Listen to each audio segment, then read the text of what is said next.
Okay, I think we're running. You remember everything? There's a video camera there, videotaped. I work for the judge. Yep. I don't work for either side, but the two sides may see the video, the report, things like that, right? Okay. Okay. How was it last night? Did you sleep okay? Yeah. Reasonable dinner? Tacos. Taco.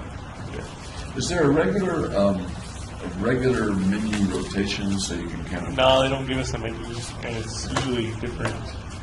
So it's not like Friday is pork chop day or something? Right. They don't have Italian night. Okay. Any thoughts about the things we talked about yesterday? Nope.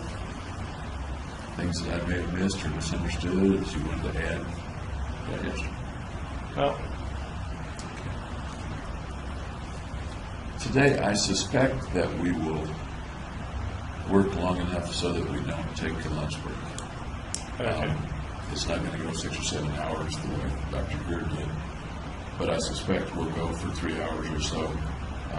We'll take a break to change the media in the camera, and then maybe go another hour or so, and that'll probably be it. All right. Looks like you had a shower this morning. Yep. Shower.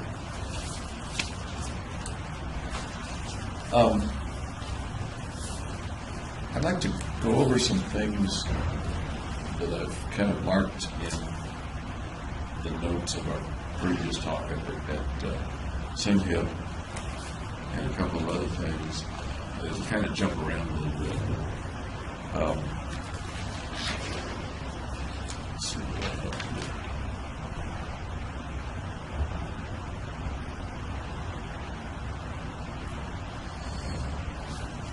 You said you may not have said it directly to him, but Dr. Metzner has noted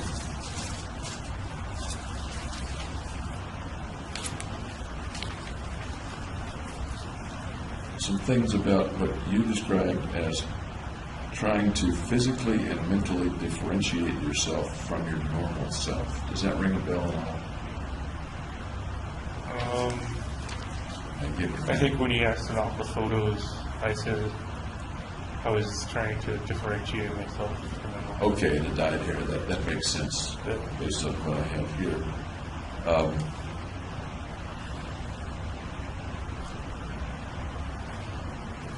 You apparently used the phrase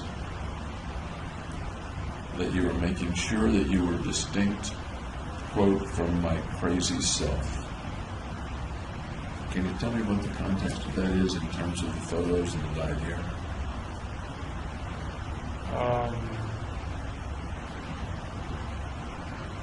I'm not sure the context. Okay. You were talking about protecting your normal self because, quote, the other me did everything. You said this protection worked because I can blame it on the possessed James. Right, so the contact lenses I had were called possession lenses. That was their brand name or their model name, wasn't it? Just their characterization. A characterization of it. Was that like in the way you would order them, they are possession lenses? Yeah, they or is call that a them- phrase that you would give to them? No, they call them possession lenses. Gotcha.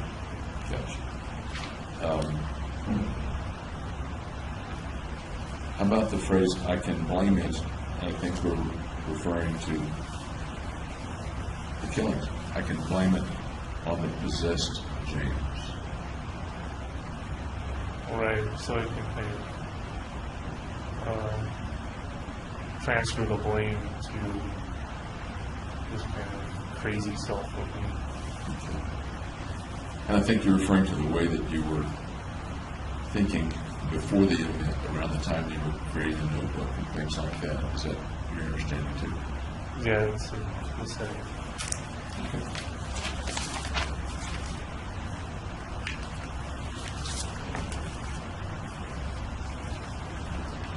Okay.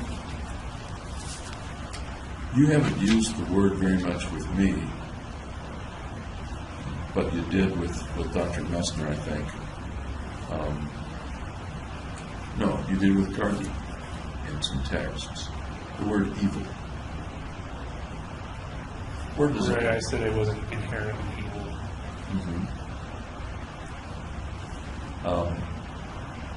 Where does your concept of evil fit in all this?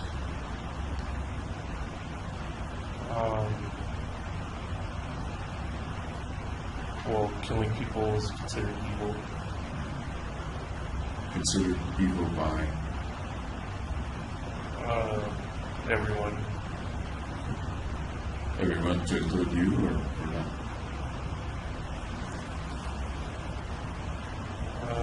I'm not sure. Think about it a little for me. You said everyone considers killing to be evil.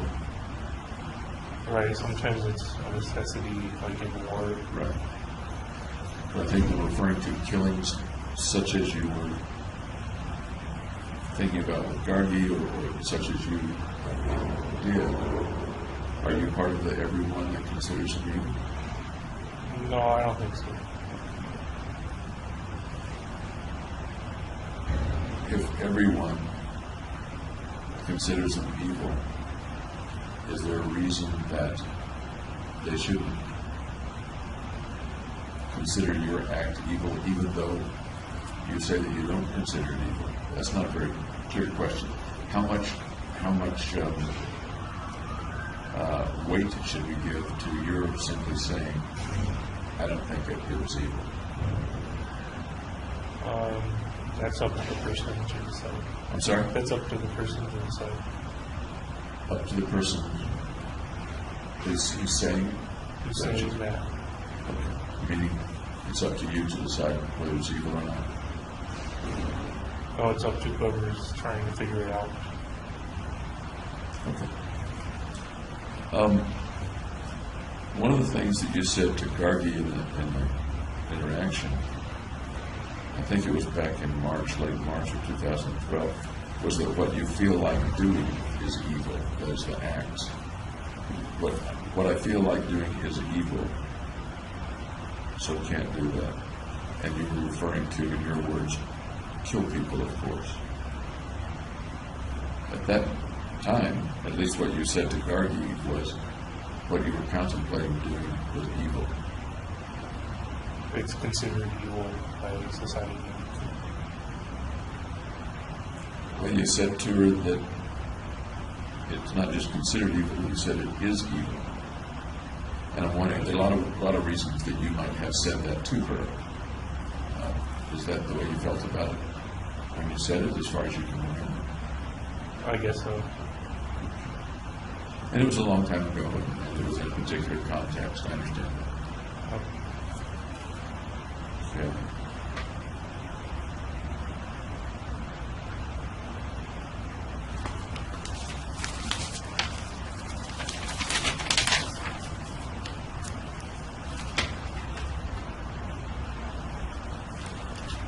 You've referred several times to life in one way or another being meaningless or not having meaning, saying that in one way or another in your writings and things like that. Is that fair to say? Right, I couldn't find a meaning to life. Okay. Do you still feel that way, by the way? Oh, yeah.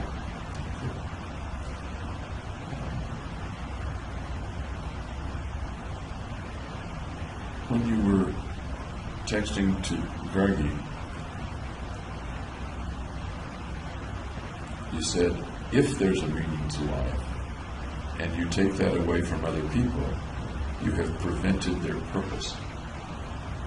So you're making it conditional, if there's a meaning to life. But it sounds like, at least in that interchange, you're considering that there might be a meaning, and taking it away from other people prevents their purpose. Does that make sense, or Yeah. am I misunderstanding? That makes sense. Okay. And you say a little further down that if you take away their purpose, quote, it still makes my life more meaningful. Right, it's kind of back to that value system. Okay. And, okay, that helps. Because you haven't really clarified what the meaning might be, but one of the things, correct me if I'm wrong, is the value system, the human capital value. Right. You're talking. Okay. And you're kind of looking at me like a deer in headlights and don't know whether you're following or whether I'm being clear or not. Can you help me out with that? Well, if they have a purpose, you kind of absorb that purpose when you kill them. And do you think, sitting here today, do you think they have a purpose? I don't know what the purpose is. Do you think they have a purpose? I'd say no. As you were thinking about it 2-3 years ago, so far as you recall, at that time, did you think they had a purpose? Even if you didn't know what it was? Could be. I don't remember. Fair enough.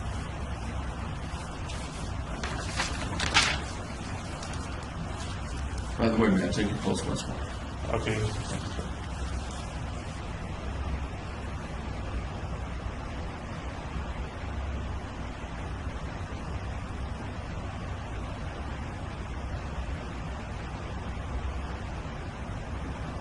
Thank you.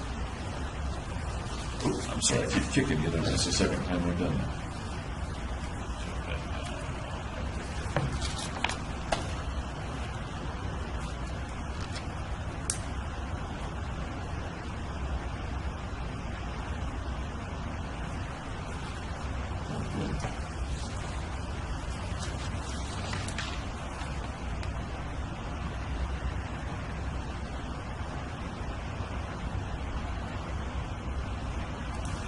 Coming back to the word evil,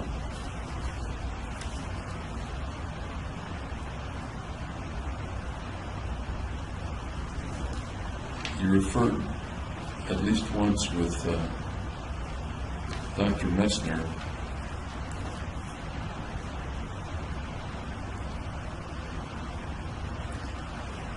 that you thought killing people at the time was evil because it was against the law. Do you remember that, or is that? Yeah. Is there any other context in which killing people might be evil except it's just against the law?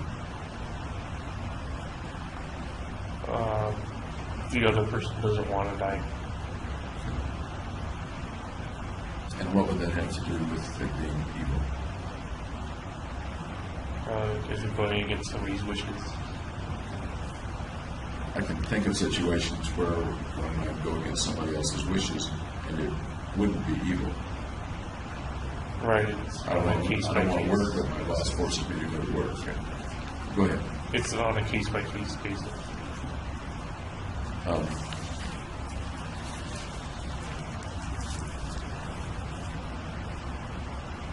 Talk to me about morally evil, killing people in the context that we're talking about today.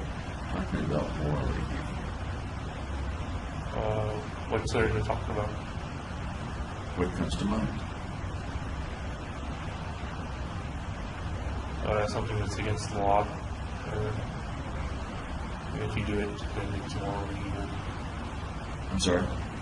And if you do it, it's morally evil. That's kind of circular, though. What? You talked yesterday about your view of morals in one way, moral relativism. Right.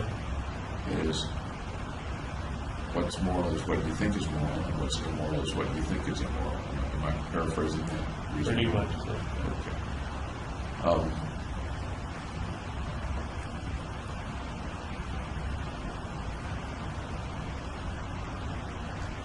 I guess I'm going back to killing people in the way you did.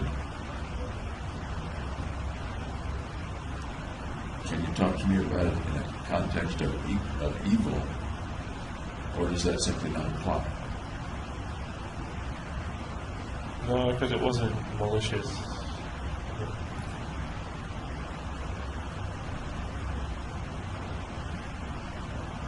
it's not malicious, then what was it? Some other adjectives besides malicious?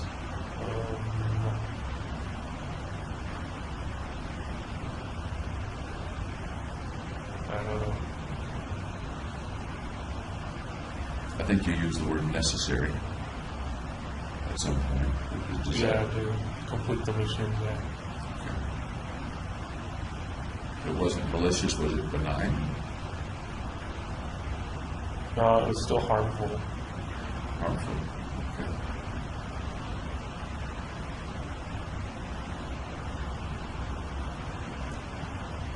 Would you say it was indifferent to the morality of it, or I didn't really consider the morality. irrelevant to the morality of it? Okay. I don't want to interrupt you, but you did answer. You said you didn't consider the morality of it. Right. And do you have a feel for a reason that you didn't consider the morality of it? I don't know. It just it didn't matter morally. Didn't matter morally. Okay. You spent lots of time preparing, lots of time thinking about it Right. in one way or another. Does it make sense that other people might think about it in terms of morals? Or evil Yeah. or mattering or something? Okay. Would they be accurate in thinking about it in terms of morals or evil or in mattering? The lives mattering? It's all subjective in their opinion.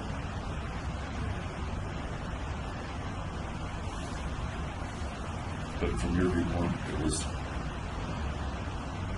simply not something that came to mind.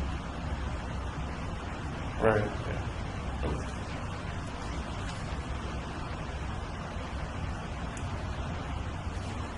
You did think about whether or not children would be killed, though. Did you think about that beforehand or just afterwards? Well, beforehand, because I chose a time, and I guess it was PG-13. So that was some level of consideration of what was right to do and what wasn't right to do in your mind, it sounds like. I think it's wrong to kill children. So you were considering at least one thing having to do with right and wrong, and that had to do with children, and you wanted to leave them out of the equation. Right. Is that fair to say? Yeah. Okay.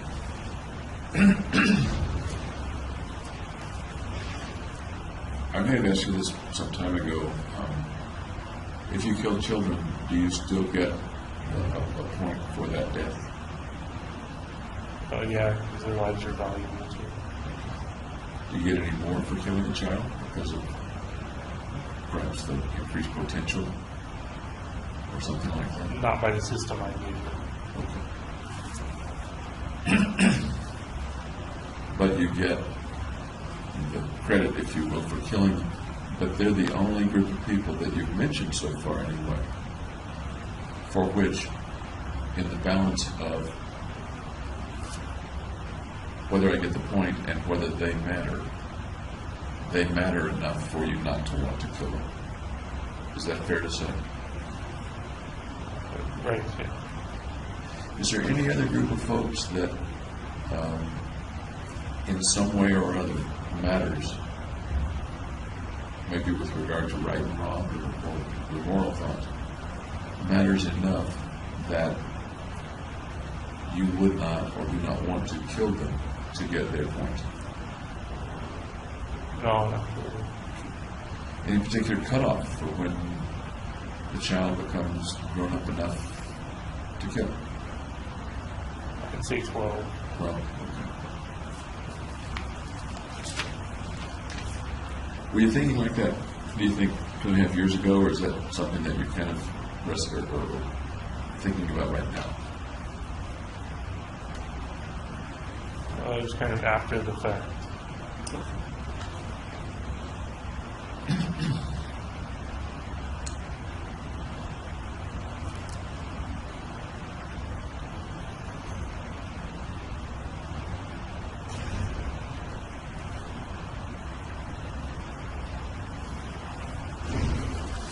You mentioned to Hillary at some point that you were bad news bears. She should stay away from you. Yeah, I wanted to protect her.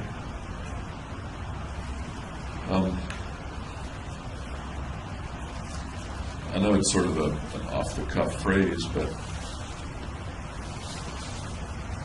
what does it mean that you thought of yourself as bad news bears, or were you just kind of saying that as a matter of conversation?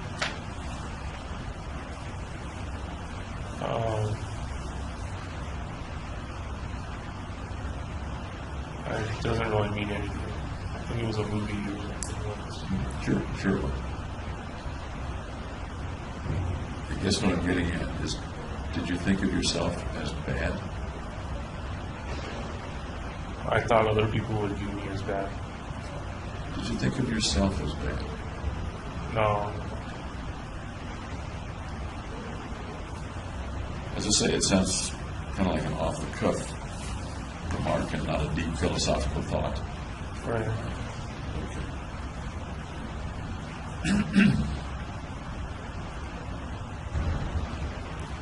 Here's something I asked about a little earlier, actually. The pictures that the people sent you, almost all women, sent you, some of which you put up on your cell in the squares. Right. I think you mentioned to me that they sent those pictures because they were supportive of you. Yeah. Any other reason that they sent you those pictures that you can think of, or that you thought of a couple of years ago? But if they like me or not. How did they know about you? Through media coverage, I think. Through media coverage. Do you think any of them were responding to your internet dating, adult friend finder? Yeah, I think so. That was also one of the reasons. Tell me how many, all of them, or a few of them, or maybe one or two, knew about you from there. At least a couple, because some said they were on Match, and that they had like a match with me or whatever. So some specifically mentioned that. Yeah. Do you know how long, and you may not know this, how long your profile stayed up on those sites, or on adult friend finder? I know they took them down. I don't know when. Maybe it was up a week. A week since this year. It was up for a while beforehand too. The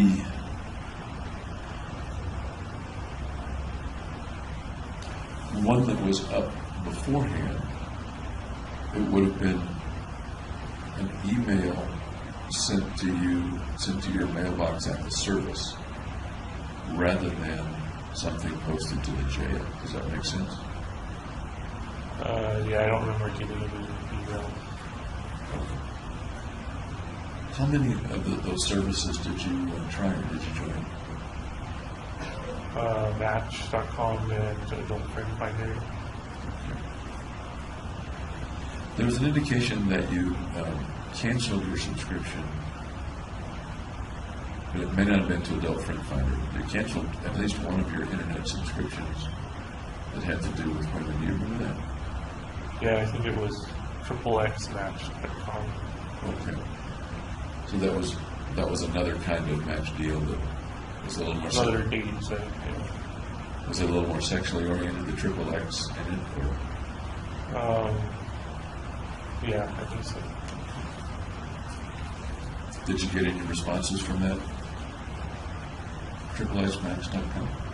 Yeah, but I think they were fake from the employers to try and get you to buy more services. How did they do that? Well, they just post a fake profile and then contact you. Saying, hey, let's hang out or whatever. Did the stuff that they would send get pretty explicit, or would it be, hey, let's go have coffee? No, I wanted it too raunchy. I'm sorry? It wasn't too raunchy. Okay.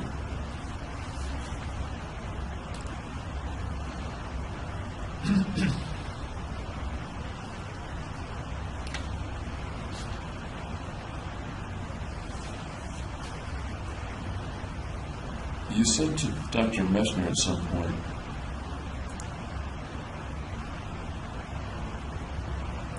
that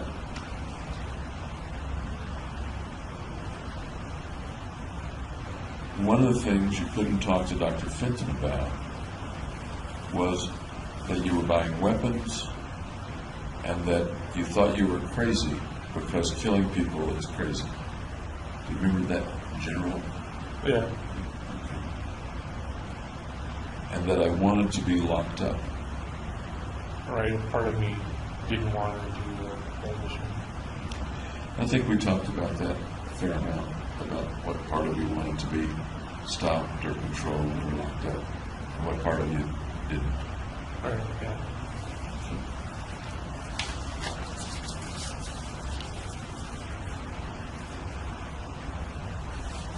I asked yesterday a little bit, and I'll just kind of recap it.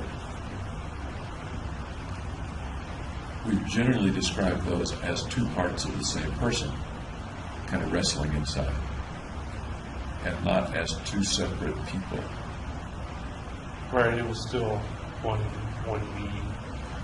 And you were aware of both those parts of you, Yeah, or not? I think so. Okay. Excuse me.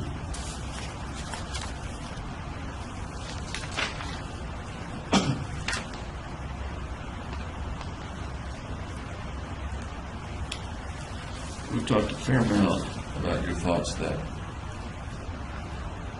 one of the reasons that you had to carry out the mission was so that you wouldn't commit suicide. To save your life, sort of. Yeah, yeah. Okay. Or at least to help with the depression. Right. But suicide figured in there, the potential for suicide and preventing you from being that depressed. Am I right? Right, yeah. Okay.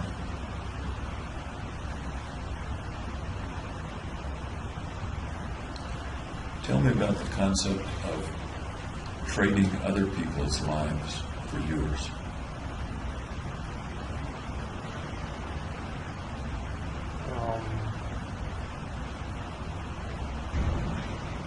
I'm not sure what you mean.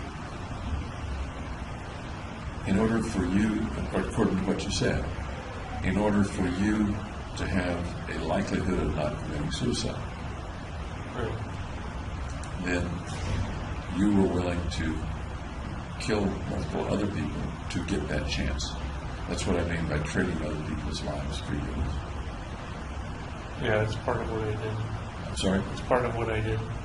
Okay. Tell me about the rightness or wrongness or morality or logic of that. I guess I'm thinking about moral logic, whatever that means to you. Just that it was necessary to do what was in my best interest. If it's in my best interest to kill people in order to have a chance at feeling better, not a guarantee, but a chance, does that seem okay or not? Or where does that fit in the moral scheme of things? Well, it's against the law. Okay, we talked about being against the law. You're pretty aware of that. But I'm really talking a little deeper than that. I guess it would be selfish if you did that. Selfish is one word. Anything. Actually, it seems real selfish to me. Yeah, real thing. It almost sounds, and I'm not saying it's the same one, like, I want a thrill, and killing you will give me a thrill, so it's okay to kill you in my mind. I know you didn't kill for the thrill of it. Yeah. Yes, I don't think you killed for the thrill of it. No. But it sounds like there's something I want, and it's okay for me to kill you because I want it. I'd say it's something I need Okay. as opposed to want.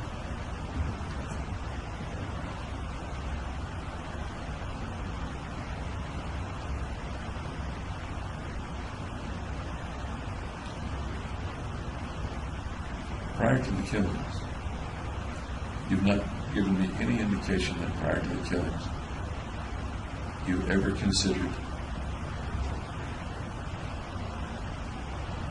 killing other people just because you needed something they had, except for this, the planning for this event.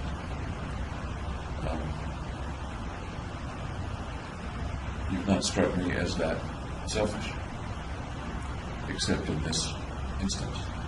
Okay. Does that make sense, or it's kind of a vague statement, I guess? No, it seems to make sense. At another point, I mean, one of the notes I have in the margin of that is question mark, trade other people's lives for his.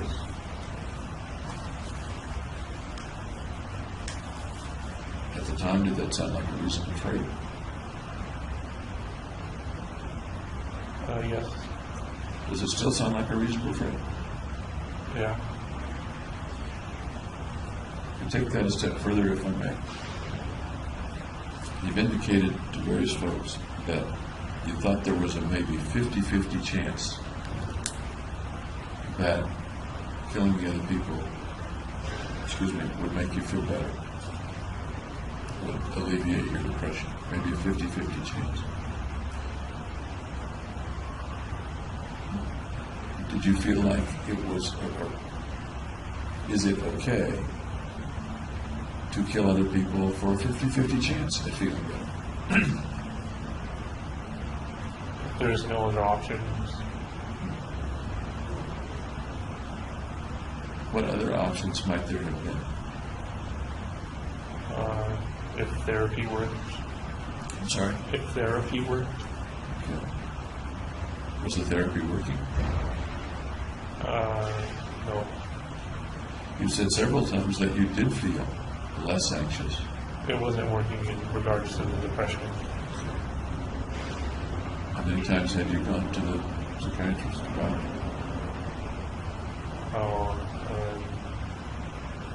5 to 10 times, I think. Think you gave it a fair chance?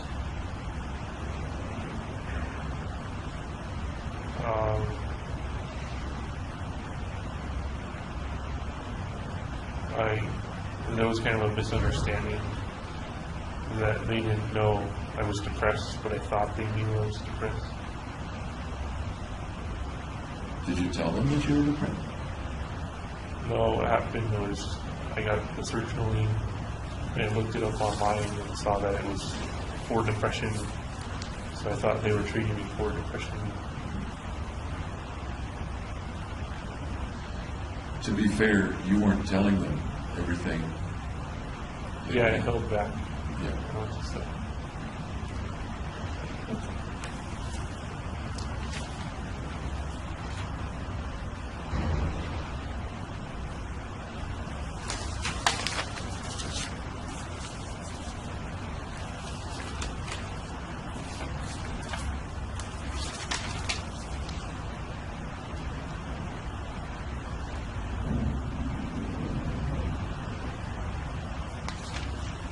You hoped that the treatment with Finn would give you an alternative. Is that fair to say? I think that's kind of what you just said.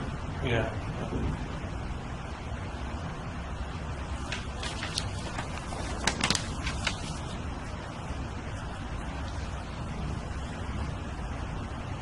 Why would it have been helpful to have an alternative?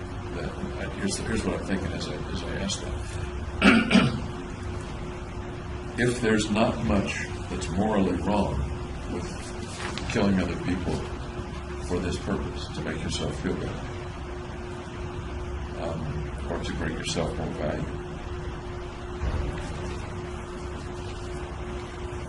why would you bother to hope that Fenton might be able to change that? Because if she could cure me, then I wouldn't need to be isolated in jail. You've jumped from the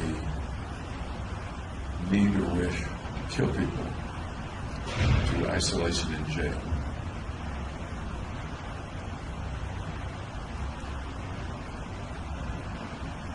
That's taking my thoughts to isolation in jail, the wish to be isolated in jail, being a reason for killing. Yeah, to be isolated. I'm sorry? To be isolated, not necessarily in jail. But as we've said, I think many times, the very predictable end result, consequence of this training plans Is of being the mission incarcerated. is being incarcerated, either being dead or being incarcerated. Right. And as you said, the chances of simply escaping were pretty very minuscule. Right. Okay. Let me shift gears again. I want to talk with you about the phrase dysphoric mania again. Dysphoric mania. I don't think you ever brought that up with Dr. Finn. I don't see it in the notes. I don't recall seeing it in the notes. But you described that as one of the things that you're pretty sure was present Right. during that period for a long time. Tell me again what dysphoric mania was to you, what it felt like.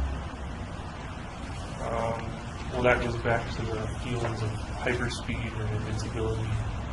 It was like the manic symptoms. But all the while I was still depressed, so it was dysphoric instead of euphoric. About how long was it that you had those periods of what you're referring to as the dysphoric mania?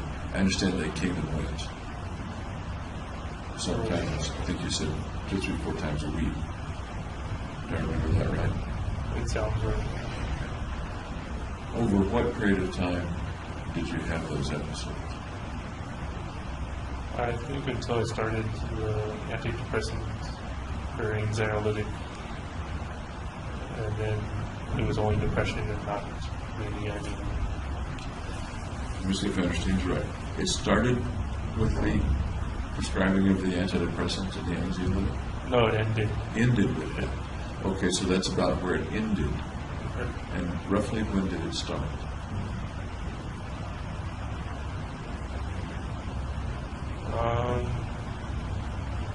No, actually, it started at the advent of the anxiety. I think the medication caused me to go manic or something. You think the medication caused you to go manic? Or in a dysphoric way? Yeah. And I recall you're saying that it stayed roughly the same for a period. When did it end, if it did? I don't think I'm manic anymore, but I'm not sure what time it is. Okay. Did it continue until the shootings, at least? I'm not sure. Okay.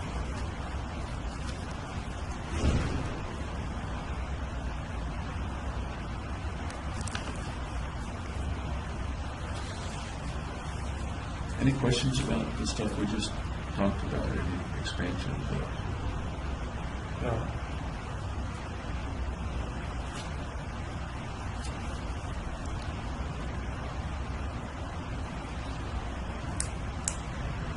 And I'm reminded that pretty much everything you talked about with Dr. Fenton, you recall talking about the mission, has to do with helping you to not be depressed or suicidal, and bringing the value in other people to you, which also would help you to feel better. Right. There's little or no mention of the hatred of mankind business that we talked about a bit, unless I ask for it, unless I specifically ask about it. Everything in the record for several months up to the shooting refers to a benefit to you in terms of not being depressed anymore, not being suicidal anymore, and or having the value of the people that you killed. Right. I think I was manic when I wrote the hatred part.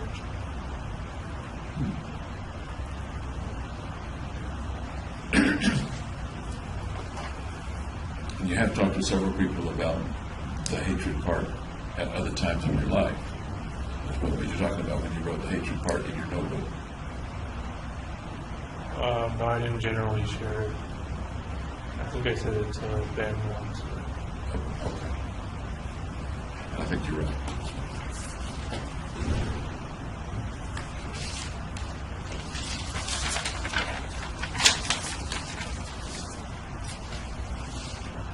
I'd like to go now through some questions I had about the time we spent together at Syria.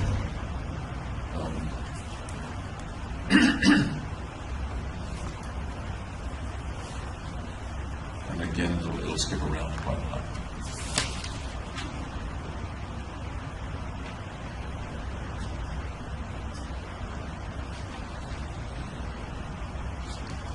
We talked a lot about your relationship with your family, about your family supporting you. At one point, you said that one reason that you'd like to stay alive is because it would hurt your family if you were dead. Yeah.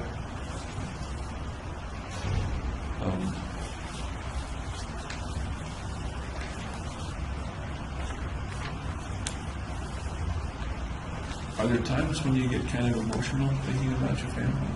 Mother, dad, sister? No, not really. Not even when you're by yourself? In the cell or at night? No.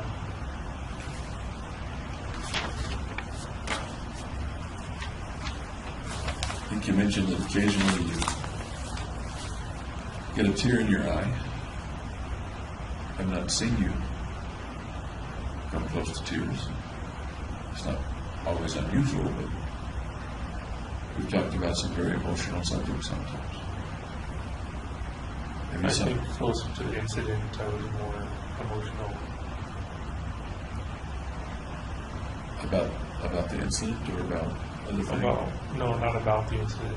Just closer to the incident, I was more emotional towards my family, that they cared about me and stuff. When you say close to the incident, do you mean close after the incident? Yes, after. Okay. What do you make of it not being, the closeness not being so emotional? Matt? Well, it's kind of accepted the way things are.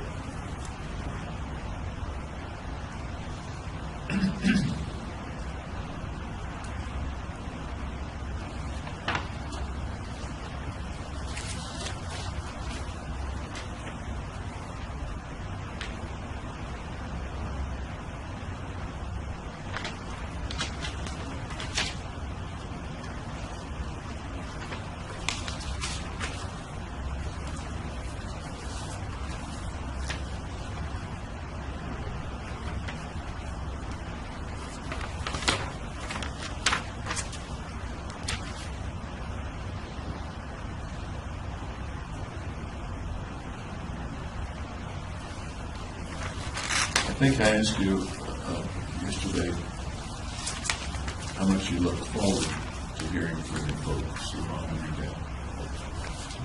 Let me ask you again, how much do you look forward to it, think about it, versus, oh, a letter appeared and my lawyers gave it to me?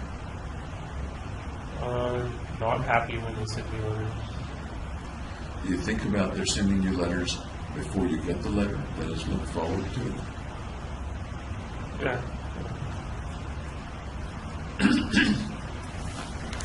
If they miss a week, or if the letter is a bit late, does that trouble you? No, it's kind of an erratic schedule because they don't, my lawyers don't bring them every week. They might bring 2 or 3 on a certain day. We know that Chris doesn't write to you. Would you like for her to write to you? Would you prefer it or not? Well, my mom usually writes what my sister's up to anyway. Would you like for Chris to write to you? Would you prefer it or not? Doesn't matter what she would say.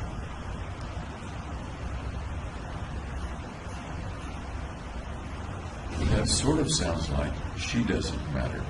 How she thinks about me doesn't matter. Whether I'm in her mind doesn't matter.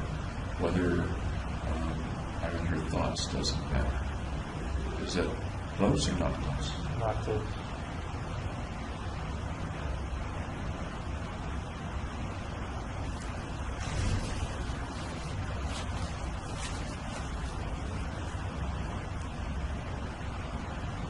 Can you talk to me about how that's not close? Because you use the phrase, it doesn't matter whether she writes or not. Right, because I know she loves me anyway. Okay. And you said that before. You told me that. Okay.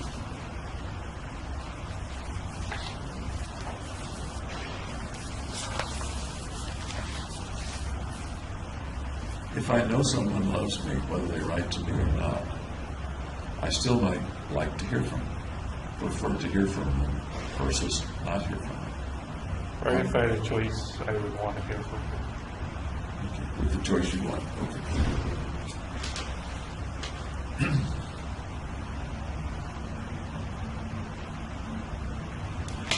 Did your family take many pictures or videos when you guys went places like the trip to Lake Tahoe, things like that? I'm not sure. I wasn't the one taking the pictures. Well, that raises an interesting thing because I had to ask your folks for photos like that. That's what I was referring to, but you raised another point. Did you ever take pictures of stuff on your phone? I know you took some because we've seen the contents of your phone. How much did you want to remember events with friends or family? I didn't take that many. Maybe 10. Do you think about those events now? Do you enjoy remembering them, or is it not particularly important to you?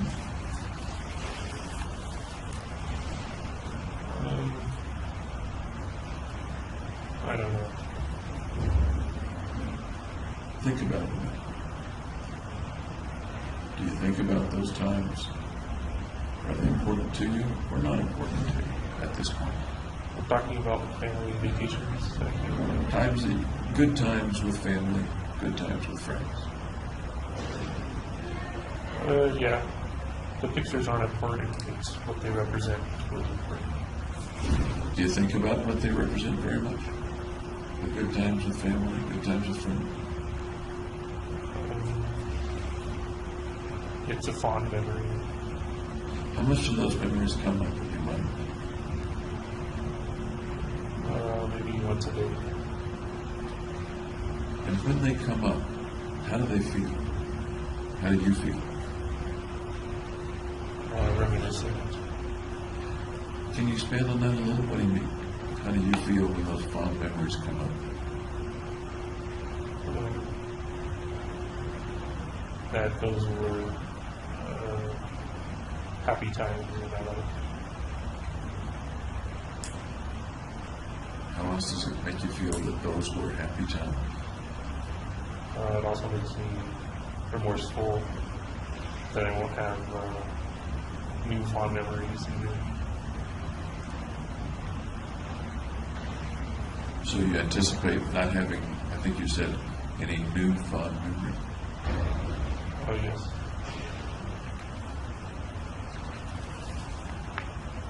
Sounds a little sad. Sounds very sad, actually. Yeah. Might you tear up a little when you're by yourself and think about that, those fond memories? I used to, but not anymore.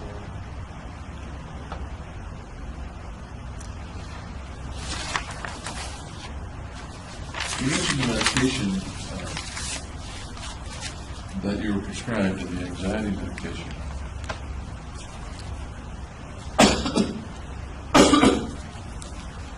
I saw a note, or actually my assistant typed that you had taken Xanax, and I don't recall you mentioning Xanax. I don't recall it either. Okay, I think it was a typo on her part, or mishearing something. I took Zantac Zantac, that's where she made this. Zantac. for indigestion. Gotcha. That explains it. Thank you.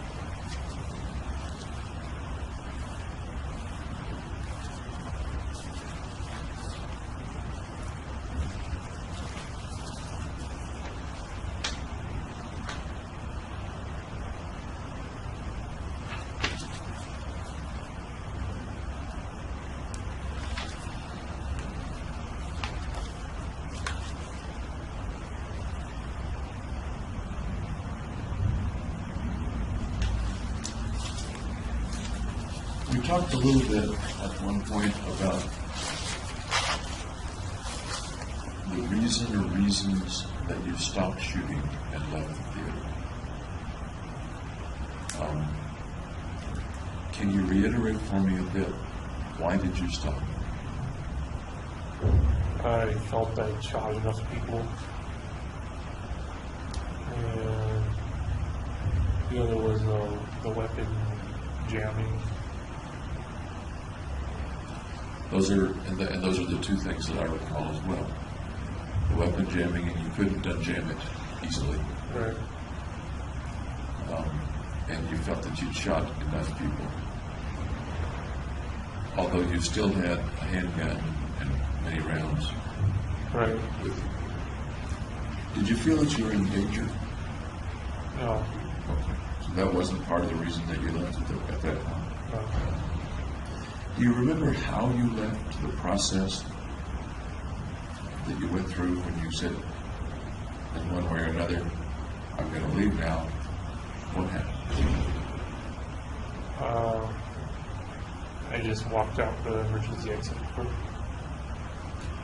You walked.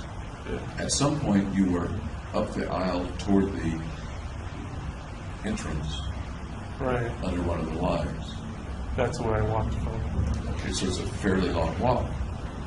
Not really. Do you get half of the auditorium, give or take, or around my head, or not? Didn't seem very long. Okay. You walked toward the exit. Walked fast, walked slowly. Give me some adjectives or adverbs about how you walked. Just a normal walking pace. As you walked, do you remember looking around? Yeah, I looked back at the theater seats, and no one was sitting in them. They were all crouched down behind the seat. As you walked out and looked around, did you think that someone might be dangerous to you, rushing you or shooting at you, or anything like that? Or were you just No. moseying out of the theater? I was just walking out of the theater. I remember you mentioned looking back, and there was a guy in the front row smiling. Right, yeah. Any thoughts, other thoughts about his smiling? I don't know why he was smiling. Do you think he might have been grimacing rather than smiling? No, I'm pretty positive it was a smile. So you don't think he was grimacing because he was hurt? No, he wasn't like holding his leg or arm or anything. that would suggest that. Was he sitting in the seat or crouching or hunkering down behind it? He was sitting in front of his seat So he was quite exposed. because he was in the front row too. Do you recall whether he was sitting on his seat or He sitting? wasn't on the seat. No, nobody was on their seats at the end. Do you understand that he was on the floor in front of his seat? Right. Can you describe how he was sitting?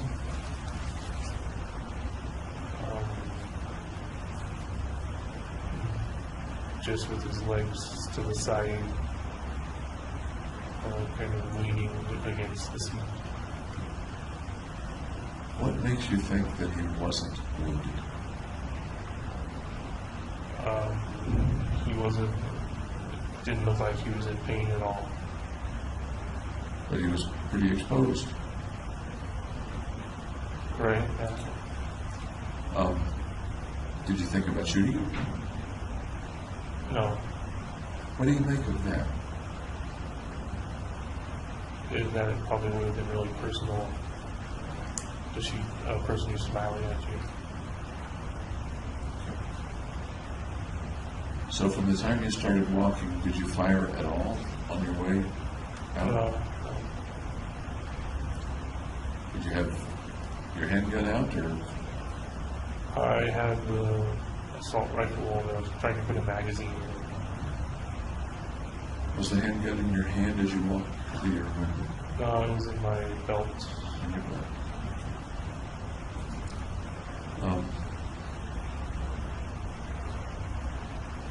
As you walked out, thinking down the aisle, there's kind of a curtain that creates the exit aisle, am I right?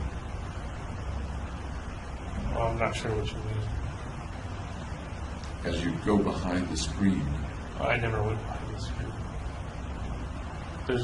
There's a space behind the screen where they thought somebody might be hiding there, so they cut it down.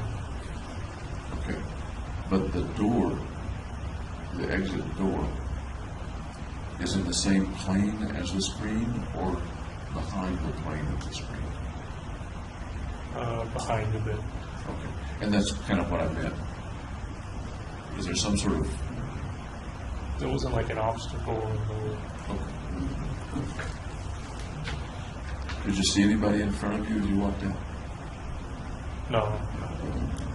But I think you said you observed some people going out that way. Yeah, like 4 people carrying one guy. Any idea what happened to that guy or to those 4 people? There were so many. I'm sorry? There were so many injured. I don't know quite any. Did you notice blood outside the door as you left? Yeah, there were blood smears. Did you think anything about that blood or what it might have been due to? Well, the guy they carried out got shot. Does that raise any thoughts about what happened to him? What was going to happen? I thought he would be taken for medical assistance.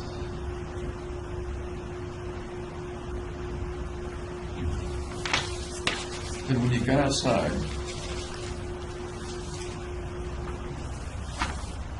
as I understand it, at some point fairly soon you saw 2 officers facing away from. They looked at you and then they walked away from you. Is that right? Yeah. Okay. And why do you think they walked away from you? Because I think they thought I was SWAT or a policeman. Okay, that's my understanding too. And they're walking away. You have a handgun. Right. And correct me if I'm wrong, you thought about shooting them but did not shoot them. Or is that not quite right? No, that's pretty accurate. And tell me about the reasoning at that point in which you didn't shoot it. Well, I considered the mission over, so by that point. Did you consider that it might be dangerous to shoot at them? Yeah, I also didn't want to get shot back. So But one of the factors was you considered the mission over. Right. How did it feel to consider the mission over? Do you remember the feeling, the visceral feeling, anything like that? Relief. Tell me more about that. Well, I was finally done doing the shooting. You used to phrase it in another context that you had accomplished your mission. Was that a feeling at that time, or did that come later?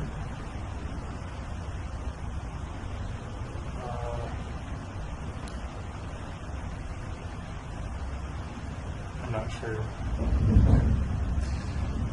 At what point did you take the handgun out and put it on top of the car?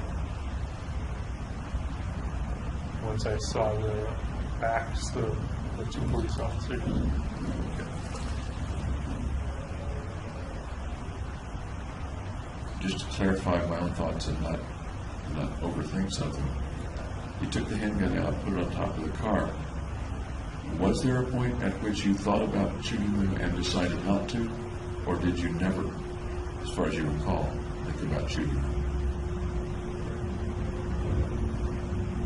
Well, I figured if they shot at me, then I would have easy access to the handgun to shoot them back.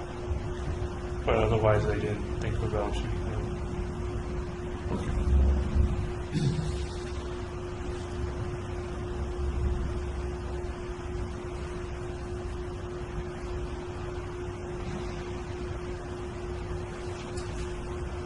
You talked about having some trouble studying, trouble focusing on your studies in January, February of 2012.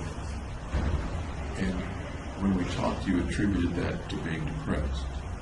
Do you recall that conversation or that thought? No, not really. What I was asking myself was,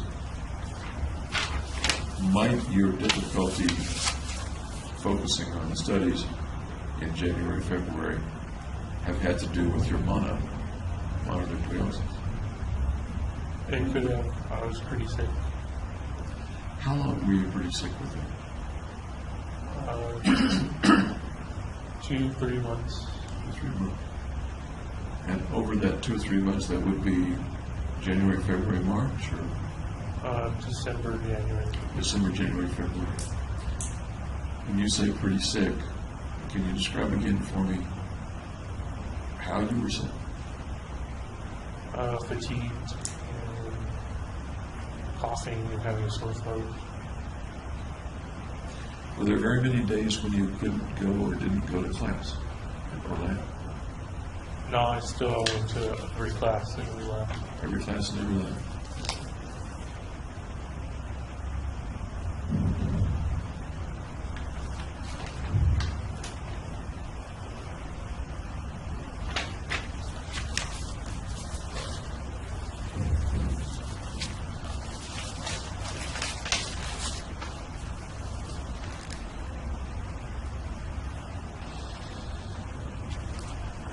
I'd like to talk just a little bit more about the thoughts that you were under surveillance when you were planning things and ordering weapons and going to Byers Canyon, etc. You used the phrase, or one reason that you thought you were under surveillance was that you were going to commit a crime. Right, I think if you're doing something illegal, you probably become more aware of police around you. At the time, not as you think about it now, perhaps, but clearer head, at the time, do you think you were just hypersensitized because you were planning a crime, to use your word? Or do you think you were... I think there was some paranoia. And tell me what you mean by paranoia. Imagining people were after me when they weren't.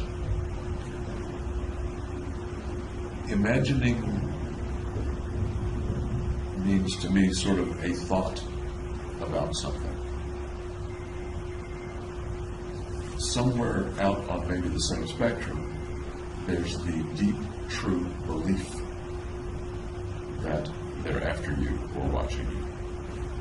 Can you pinpoint a little bit for me on that spectrum where you were with that back in? A little bit more moderate than deep-seated. I'm sorry? Than deep-seated. A little more moderate than deep-seated. Yeah. Did you do anything to combat the possibility of surveillance? I closed all the blinds in my apartment. Anything else? No, Did you keep the blinds closed all the time or close them some of the time? all the time. And by closed, the blinds are down and the slats are... So nobody can see it. When, for example, did you do the dark tinting on your car windows?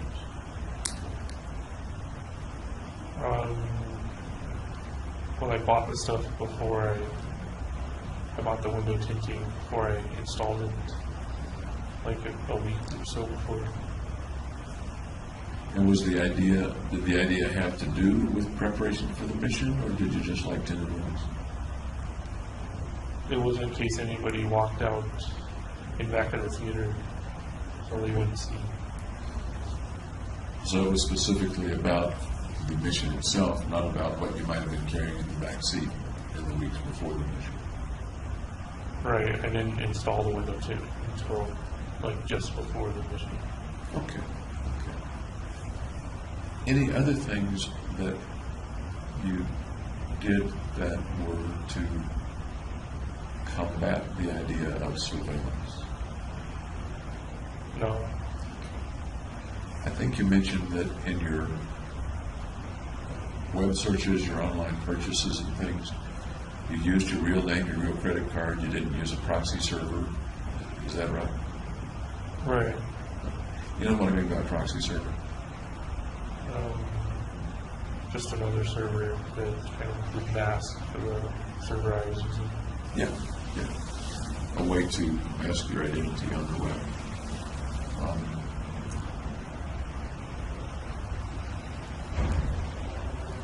Did you ever see around your building, for example, cars that you thought might be there to observe you, or FBI, or law enforcement?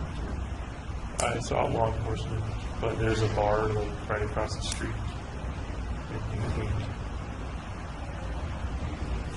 Did there ever come a time when you were pretty sure that the car was there for you and not for the bar? Once or twice, but it was an unmarked vehicle. So, When you say an unmarked vehicle, yeah, it wasn't your typical cruiser. It was all black. kind of Crown Victoria with spotlights or something? Something that really looked like an unmarked vehicle, or something that you, looking back on it, may have imagined was an unmarked vehicle? Something that I imagined was. Looking back, are you pretty sure it really was an unmarked vehicle or not? I'm not sure anymore. Okay. Where were those cars parked on those one or two occasions that you described? Across the street. Across the street. Relative to your apartment,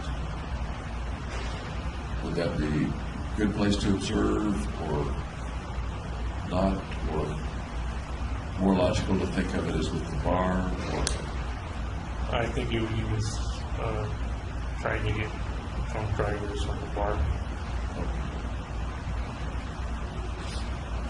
I probably asked this as well, but you use Byers Canyon as a place to practice, Right. and it's 2.5 hour drive. Well, 2 hours. 2 Right, hours. right. Okay. Any particular reason that you wanted something that far away? No, I went to it mainly because it was unsupervised. Okay, and I remember you mentioning it. When you were firing the weapons, I've asked you before, and I'd like to ask you again, actually. What was the feeling when you first fired the weapons there, later on when you fired the weapons, how did it feel to shoot those weapons? It felt routine. Routine. Yeah. Even the first time? Yeah.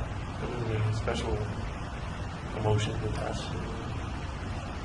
You fired lots and lots and lots of rounds. Right. Really thousands of rounds. Yeah. Unless you were there for many, many hours, you probably fired, at least some of the time, very rapidly. Is that fair to say? Yes. As you're firing the rounds, what position were you in? What physical position were you in? Standing up. Always standing? Well, I tried crouching a couple times just to mix it up. Did you ever fire them while you were moving, while you were running or walking? Yeah, I would move side to side and shoot at the target. Do you recall making any noises when you did that? No, I didn't make any. Yelling or screaming or saying, take that, or No, nothing. gotcha, or anything like that? No. It's just a paper target. So. You raise another interesting point. You were shooting at paper targets. They were body mass targets, I think, right? Life-size silhouettes or not? They were close to life size. When you did that, do you recall ever imagining that they weren't paper targets? No, I strictly knew they were paper targets. I need to take a quick break. Okay. I'm going to ask the gentleman to come in while I go to the restroom, if that's all right for you. Let's see if I can use this.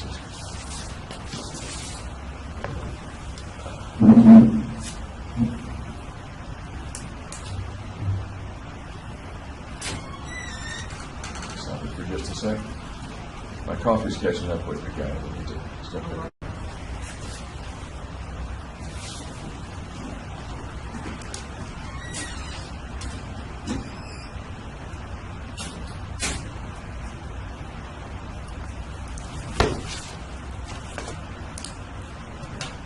Okay.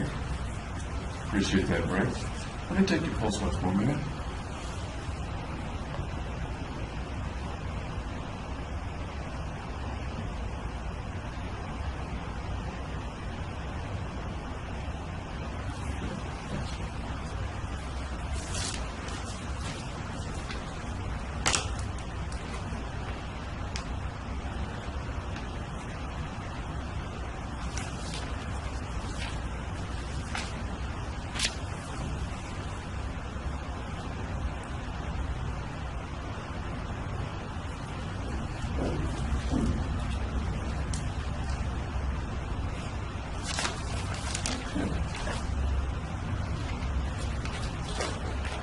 Any questions about anything we talked about before that?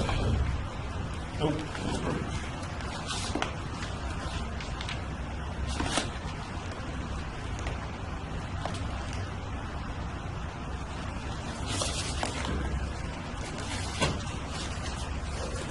Continuing then to kind of go through some of the things I thought about after our last meeting.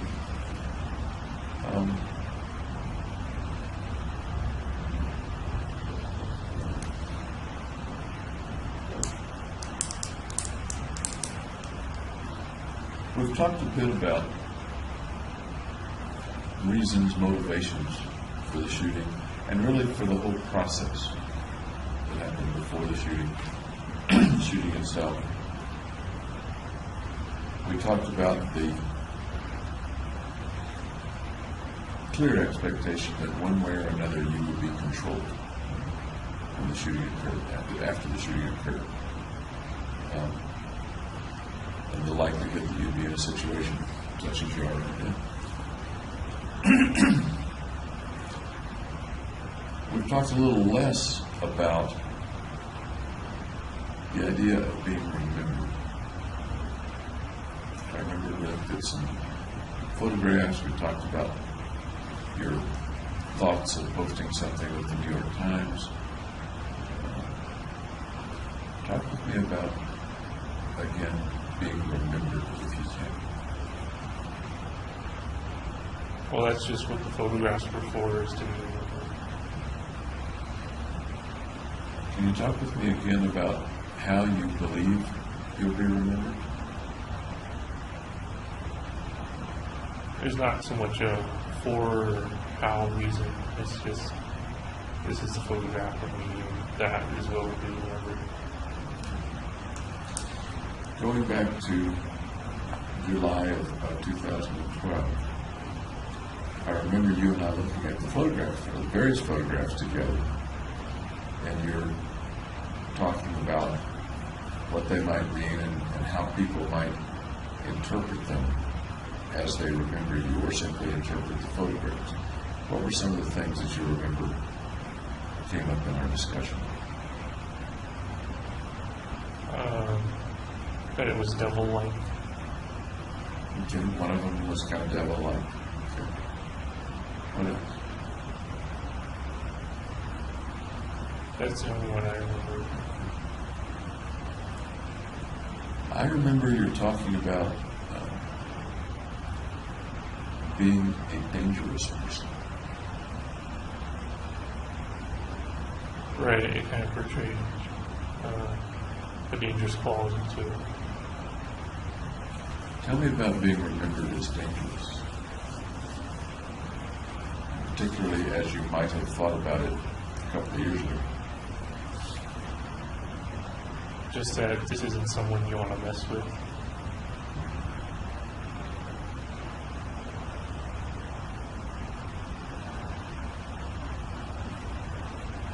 What does that bring to me? I'm not sure. The first time you bought a gun, actually your first purchase was a taser. Taser, no. You talked about defensive thoughts rather than offensive thoughts. Yeah.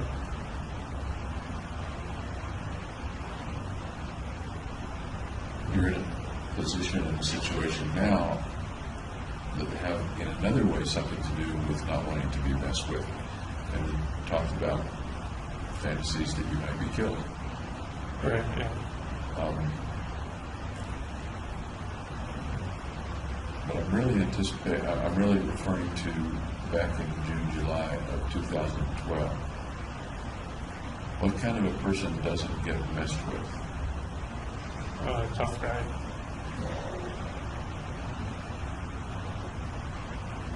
How does that fit with you?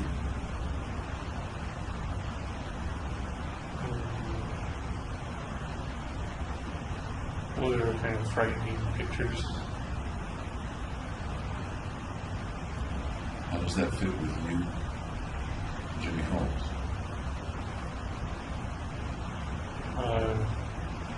It's unusual because I'm not normally a tough guy.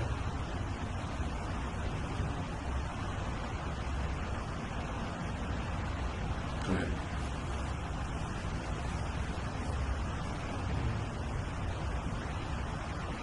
I don't know what else to say. That usually doesn't get you off the hook with friends. I mean, we just remain silent until you say something. I may not do that to you here, but that you're not a tough guy. Not normally a tough guy. Not normally a tough guy. In what context or situation are you a tough guy? In the context of the shooting.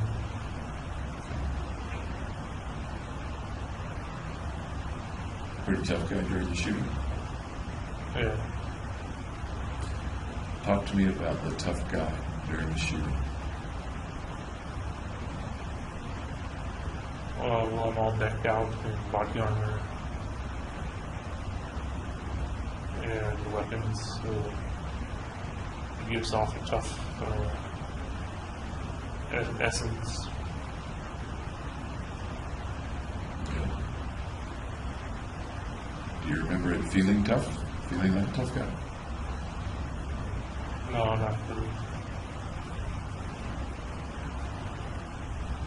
Do you remember before the shootings, it feeling like a tough guy or anticipating being a tough guy? A little. Tell me what you remember about that. Just in taking the pictures. They look different from what I normally look like.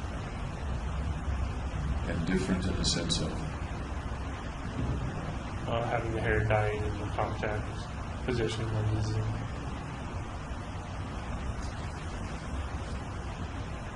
The regalia is real clear to me as real, in the room, tough guy stuff. The contacts, particularly with the name of the contacts, possession contact lenses, and to some extent the hair, says to me something different from solid, I can reach out and touch the tough. Does that make any sense?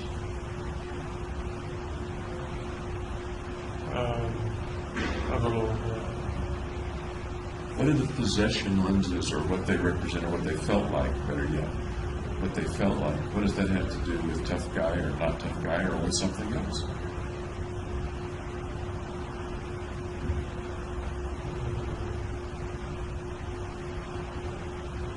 I'm not sure. What comes to mind?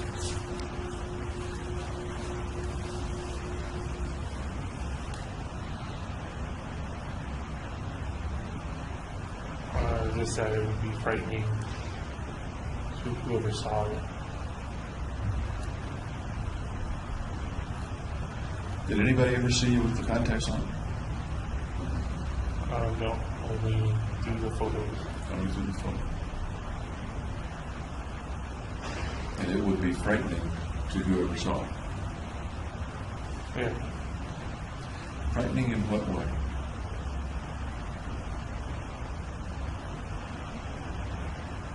In a frightening way. Possession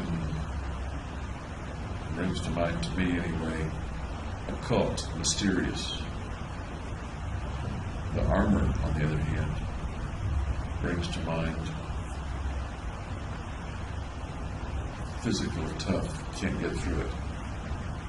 So yeah, the lenses are more psychological toughness. Where does the hair fit in? Or was it just a fluke kind of, I'd like to dye my hair, I want to change things? Yeah, I didn't really have a reason to dye my hair. Looking back on it, when Ben dyed his hair, he says, I just wanted to change. He's dyed his hair many times, he said. Was that close to your concept of dyeing your hair, or was that quite different, so far as you can recall, from the reason that you dyed your hair? Well, it certainly was a change, because I never dyed my hair before. Do you remember having anything in mind about dyeing it, or about the color itself? Well, red suggests bravery.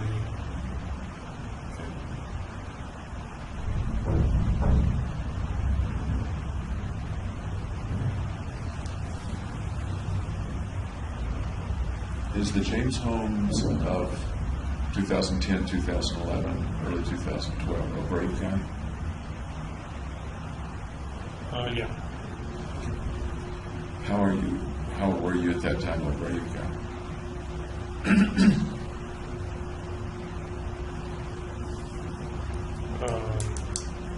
I was moving to a new state in a new area.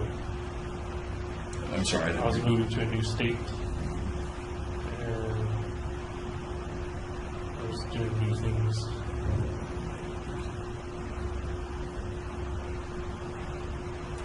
And that takes some courage. Rather than just doing what you always do.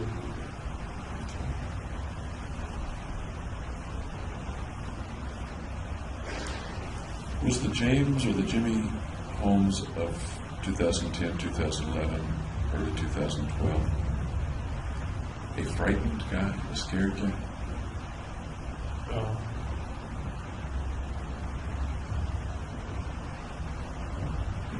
When Hillary's screen was cut, that was May, something like that. It was well after you had started to prepare these things, or no? When Hillary screamed, what are you referring to? Somebody tried to break into her place. Oh, okay, yeah. Like they cut it with a knife. Okay. I think I remember the time, the chronology of things. That was before I bought the first handgun. Okay. You had bought the taser and the knife, but not the handgun. Is that your memory? I'm not sure when I bought the taser and knife. But they were before the handgun, right? Yes. Okay.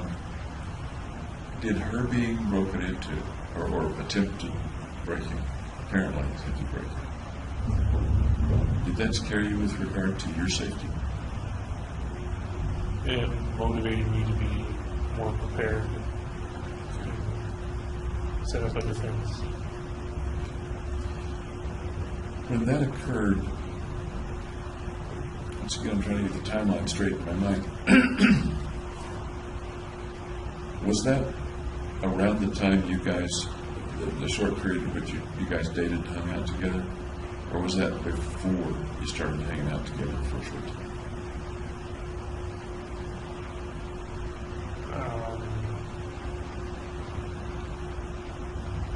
I don't remember the context in when I heard it. Okay. But what you just said was you did feel like creating some sort of perimeter, some sort of doing something to make things more safe for yourself. Is Yeah. that fair to say? Okay. Do you remember about the time that doing the defensive things began to morph into doing the offensive things, or were they completely separate? Well, once I bought the shotgun, it was an offensive thing. So you said once you bought the shotgun. How about before you bought the shotgun, when you It was still defensive. decided to go get it? Oh, when I decided to go get it, it was an offensive. It was going to be an offensive.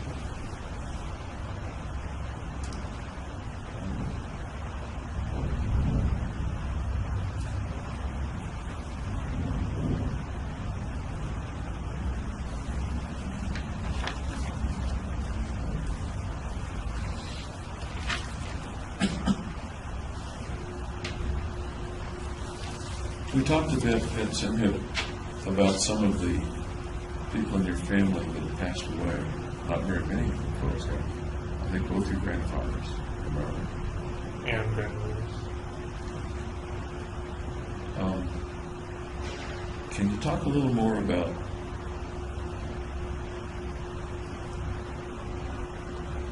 the death? For some reason, I have circled your mom's father who passed away when you were little, I think, right? Yeah. Do you remember very much about interacting with him? No. Not really. I was little. Doing things with him? I think we played the piano together once. What did he look like? Barrel chested. Average height. Nice guy. Yeah. And you played the piano once together. I think so. Did you learn to play piano when you were a kid? I took lessons, yeah. Did he play the piano? He had a piano, so I assume he could. Do you know anything about him beyond that? What he was like? What he enjoyed doing? No, I was too young. Have you learned anything about that as you grew? No. Are you curious about your grandfather or your other grandparents?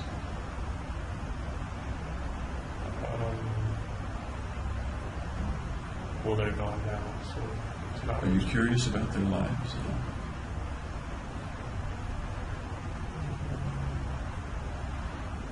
Not really. And once again, you say not really. That's kind of got a little caveat in it. So, to what extent are you curious, or do you mean no? I'm not curious about my grandparents' lives. Well, I have a little bit of curiosity.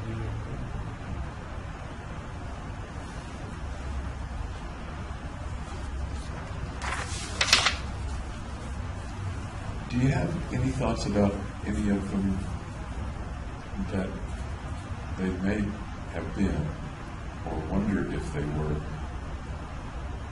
people who did bad things, killed people, broke the law, beat their wives? No, they never did anything of that stuff. Do you have any fantasies or thoughts that they might have, or concerns that they might have done bad things? No. How about your parents, mother or dad? Any concerns that they've done bad things in the past? No, they haven't. At least that they've told me.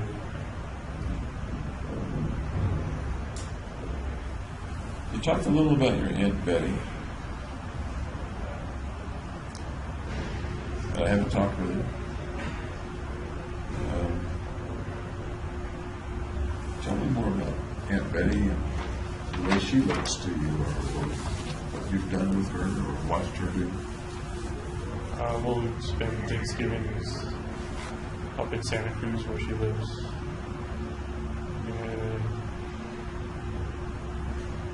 she's friendly, very quiet.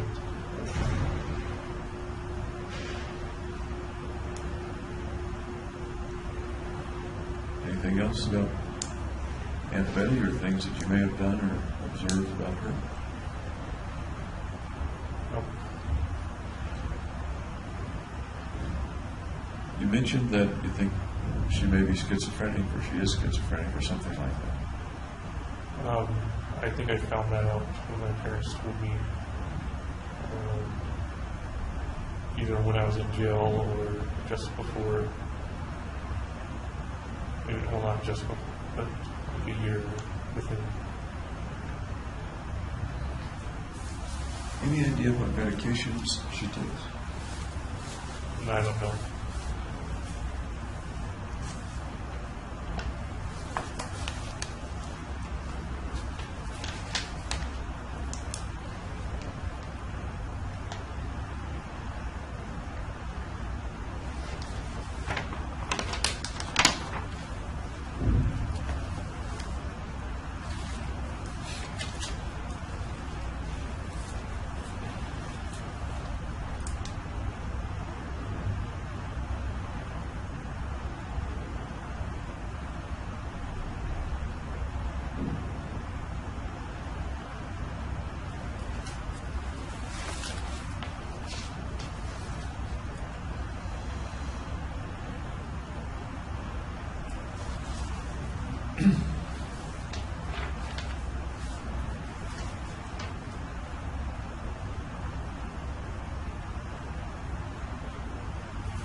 You mentioned that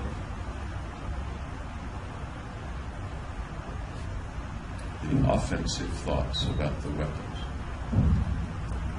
came before you got the shotgun. That is, you got the shotgun with offensive thoughts, not defensive thoughts. Right.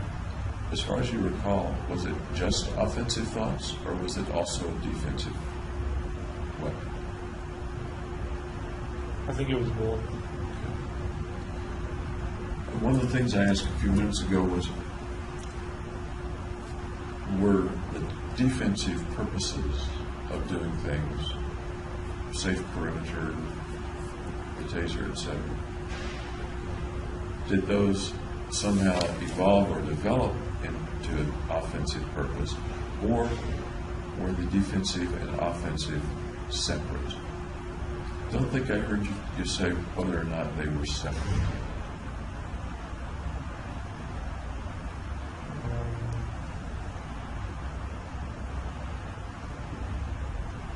So are you saying the defensive morphed into offensive? I'm saying I'm not sure. Oh, okay. Did it morph along some spectrum, or are they two separate concepts? I think it morphed. Can you tell me what you think happened or how that morphing took place? Well, my planning got more deliberate. What else? I got committed to the mission. You got committed to the mission. One doesn't get committed to something until the thing exists, that is, until the mission exists. When did the mission come up? When I bought the shotgun. When you bought it, in anticipation of buying it, the mission was there and you decided to buy it, what was the order there, if you recall? The mission got real, and then I decided to go buy the shotgun. Okay. The mission got real and you decided to buy the shotgun. What do you recall about the way in which the mission got real? The situation, the general time, how did the mission get real? If I were watching something evolve into something else, can you picture that for me? Well, I just started having realistic thoughts of a group of people getting killed instead of mankind getting killed. Okay. A group of people, realistic thoughts about a group of people getting killed instead of mankind getting killed. Let me start with the realistic. Had you had less realistic thoughts or abstract thoughts about a group of people being killed prior to that? Or no? Yeah. Okay. And I'll take a little note here so I don't forget.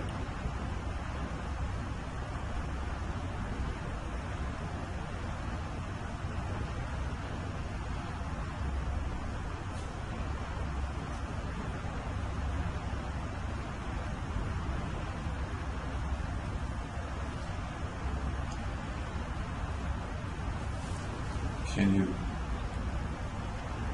think back to roughly when or how the less realistic thought of a group being killed appeared?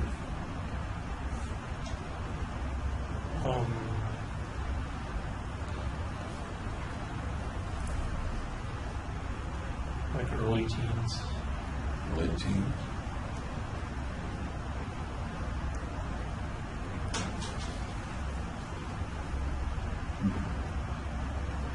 Did that less realistic kind of thinking about a group being killed continue from your teens up until it became more realistic? Or was there a break in there? Was it relatively continuous? It was continuous. Okay. Then at some point, sounds like in early 2012, those thoughts became, in your words, realistic. Does that make sense? Yeah. Can you describe the realisticness of those thoughts?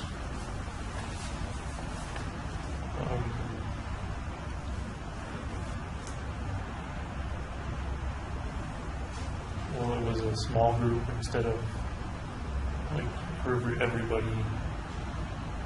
So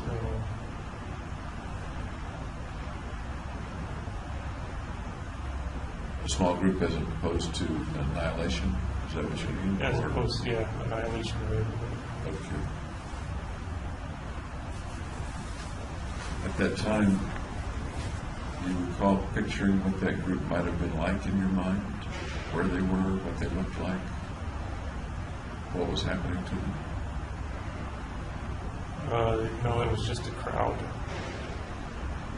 Just a crowd. Any idea where the crowd was?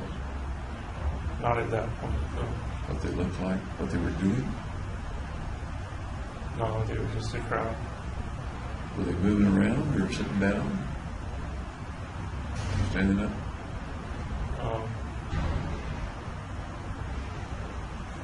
I don't remember. Okay. And if you don't remember, that's just fine. Moving toward you, moving away from you? I don't know. Do you recall whether or not the crowd was threatening to you in any way? No, I don't think so. So something coalesced into being a realistic thought of a group killing, not mankind being killed. Right.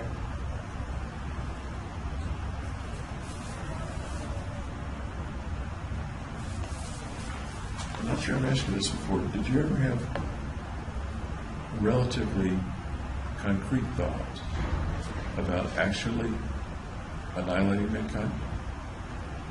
No, they were just an abstract thing. Well,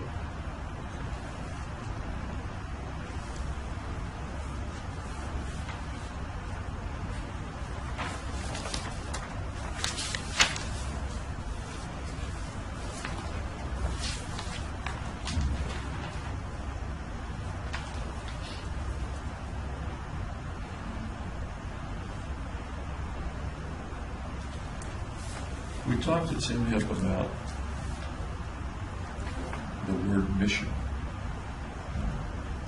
and that the concept of the mission arose out of you, not from somebody else.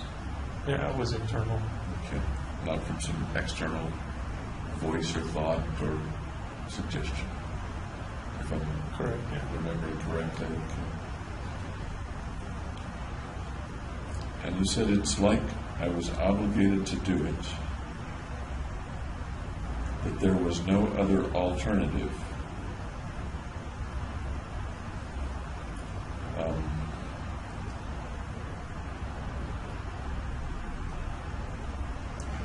I asked you at the time about the possibility of other alternatives, and I'd like to hear about that again. There was no other alternative. Well, that worked. There was therapy, but it didn't work. That's a pretty dichotomous alternative. Kill lots of people, go to therapy. Is it?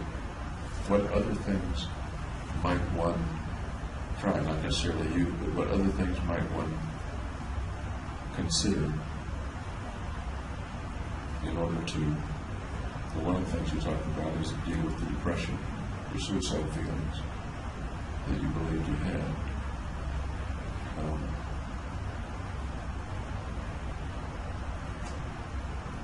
What other alternatives might someone think about in addition to killing lots of people and going to therapy? Going to therapy to remove those killing thoughts.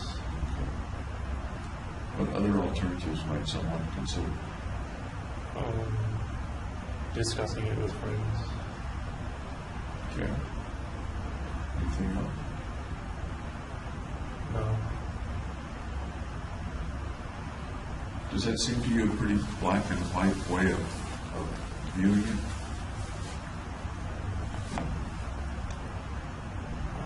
What do you mean?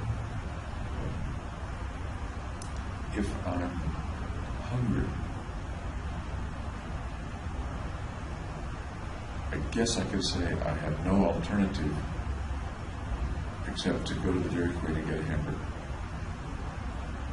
But you do have other But alternatives. there are many alternatives.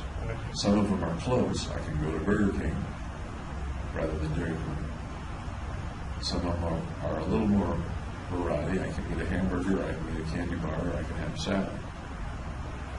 And some of them are even more varied. I can tolerate my hunger. I guess I just didn't think of any alternatives at the time. And what do you make of that you didn't think of any, or you guess you didn't think of any alternatives at the time? Because once again, you're a smart guy. I guess because it was so absorbing that it felt like it was the only thing to do. So absorbing that you felt like it was the only thing to do. And what would happen if you resisted and didn't do it? Then I would have to suicide.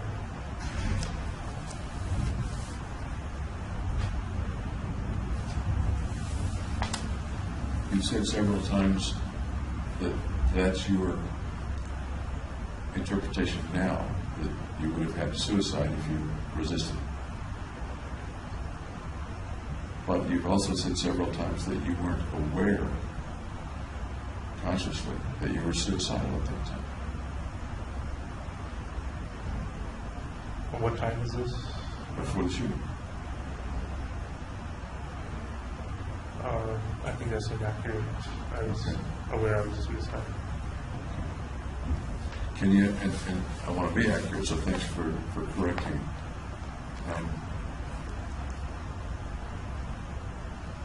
Can you refresh me then about times or indications that you knew that you were suicidal? And it wasn't something that you weren't aware of, that you knew that you were in danger of killing yourself? Well, the thing was I would automatically transfer it to homicidal thoughts. So then I wasn't aware of the suicidal thought. Okay. And what I'm asking of you is, can you recall or describe any point at which you were aware of the suicidal thoughts? When I was severely depressed. And about when would that have been?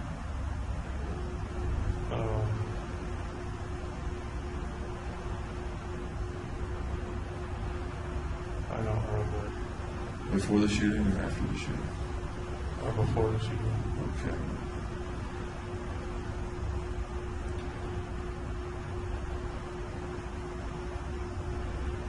Do you recall ever formulating a plan to kill yourself? Just downing a bunch of pills. Do you remember thinking about that as a possible plan before the shooting? Yeah. Tell me about that time and those thoughts.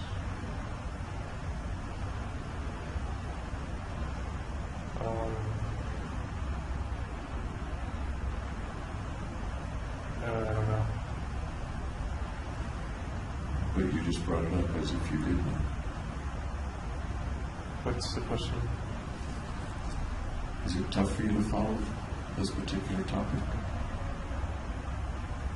My timeline's all messed up. Okay.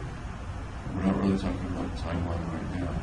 We're talking about the topic of whether or not you were aware of being suicidal before the killings. I think this is the first time you've ever told me that you had thoughts of taking a bunch of pills. It wasn't serious though.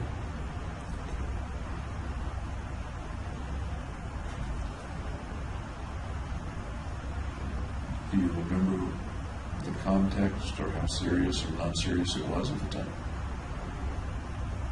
It was not serious enough to actually take any of the pills. Do you remember roughly when this was?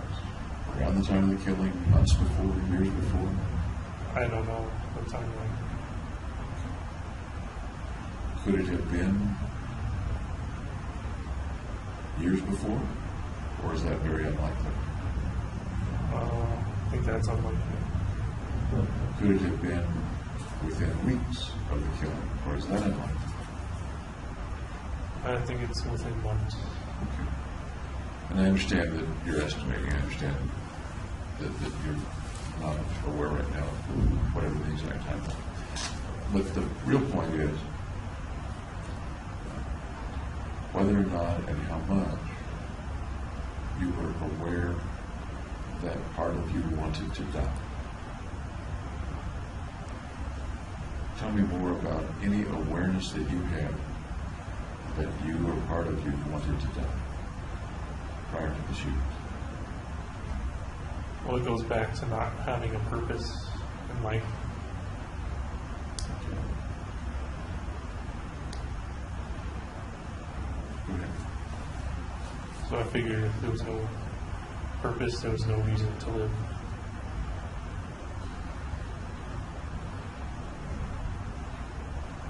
It sounds like this is in the last quarter of school.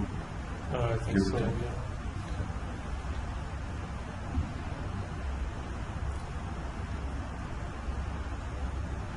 Do you remember having thoughts of ending your life during that time?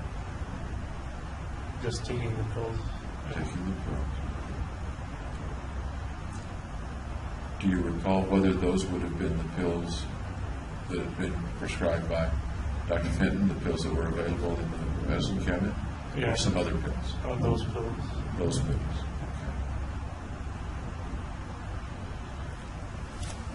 Okay. Any other thoughts about ways to kill yourself or thoughts of killing yourself besides that? No. Do you think some may have been there that you're not recalling or thinking of right now? I don't think so. Okay.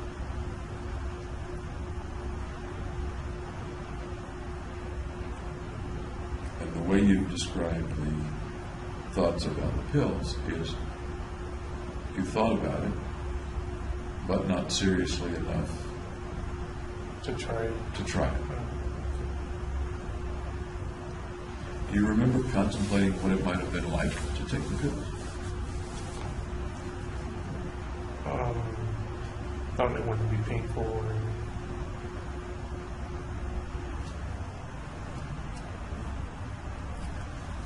What stopped you? What do you think may have stopped you from giving it a try? the mission itself. The mission itself.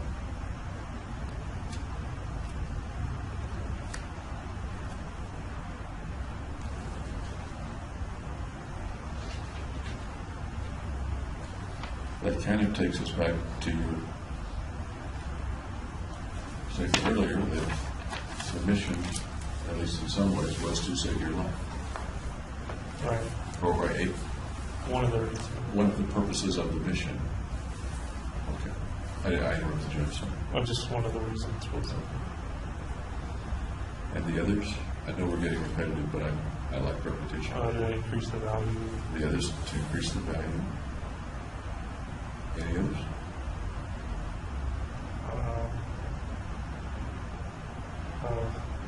Hatred of mankind.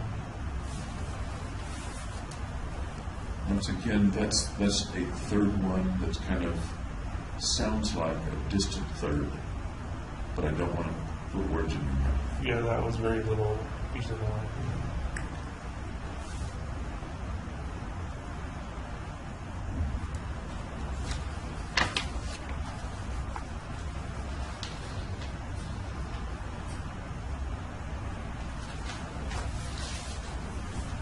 Do you suppose the hatred of mankind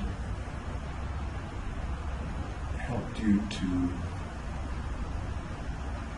discount the value of the people that you killed? That is, hating them made it easier to kill them for your purpose? Or hating mankind, rather, made it easier to kill some of them, some of mankind, for the other purposes you had? No, I don't think so. That may have been kind of an obtuse question, but I'm wondering if the hatred offered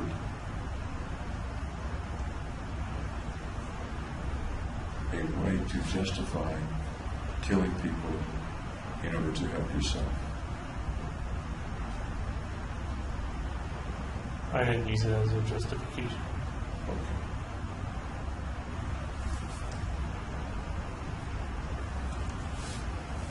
Let's talk a little bit about your friends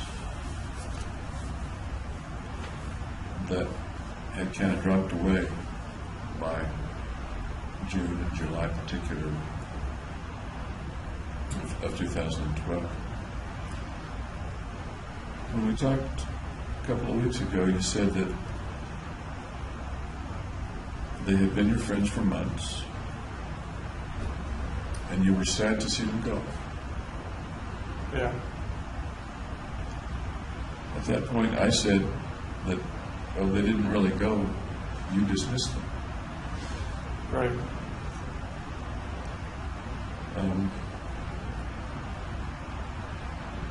You then said that it was sort of a mutual abandonment. You abandoned them, they abandoned you. Abandoned was your word.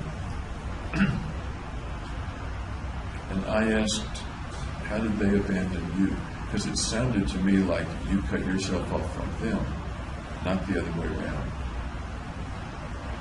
I did that, and he didn't respond back.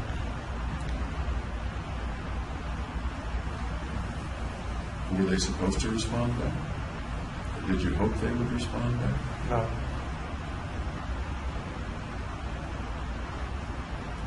So is it fair to say that you're the one that opted out? Or is it fair to say I that it think was that's mutual? true. That I opted out. And the second part of my question was an or that it was mutual. Well, it's mutual because they didn't come back and try and restart the country. Actually, Ben did try to recontact you, didn't he? He did recontact you, at least for a bit, and you had a conversation, a text conversation with him, I think. I don't recall. Maybe I'm mistaken. I get the timeline confused sometimes. You said that they stopped inviting you to activities.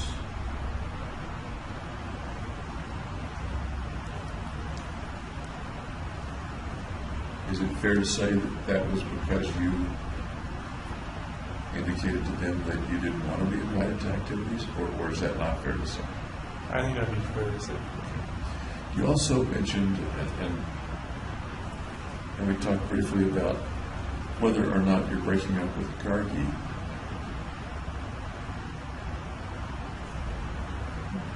Made them no longer connect with you. I'd say that a different way. If Gargi had been part of the group, my picture in my mind is that you come to the group in part because of your connection with Gargi, but not entirely. And then when your connection with Gargi breaks up, I end the connection with rather. the group then moves away with Gargi in it. Yeah. That's sort of an odd picture I have in my mind. Maybe that's not exactly what your picture is in your mind. I kind of distinguish myself from the group.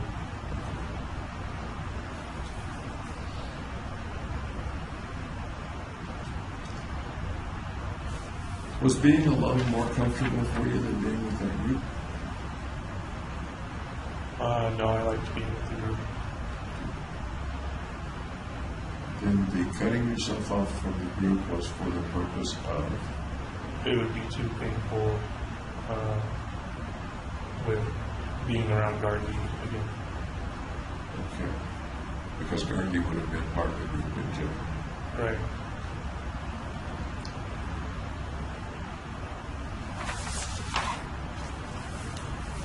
Did it have anything to do with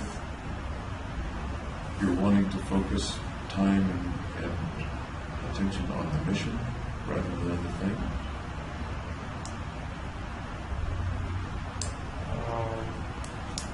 Or could you do that with the group there anyway? I don't think that was a reason for abandoning the group. Okay. After you had lots of weapons, did anyone come over to your house, to your apartment, who might have noticed all the weapons and things that you bought? No, I was pretty much alone. Now, Mr. Lee. Came over when I had the first handgun and nothing else. Okay, so there wasn't a whole lot of armamented material in the apartment when he came over. Is it me, Lee, or is it Yom Pew? Because there's two. It was one young Lee who was my instructor in the third rotation, and then the other guy was neuroscience student. I think it was a student, as I'm remembering, looking at the record. Whoever it was did come to your home and Not showed me, you where Yom. you're going. Okay. And his name was Yom Pew, I think. Yam Q. Pew? I don't know. And his last name wasn't Lee. No, I think that was another guy. Okay. I'm with you.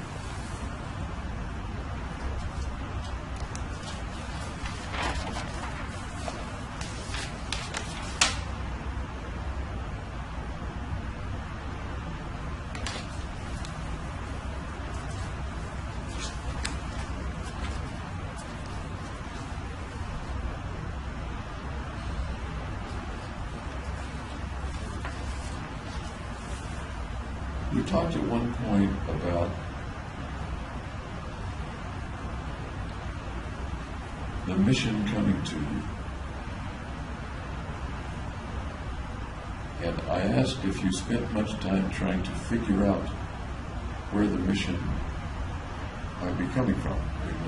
You said that it came from within you, but to figure out more about the mission.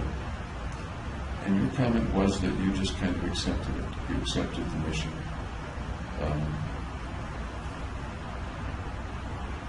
Kind of matter of fact. Right.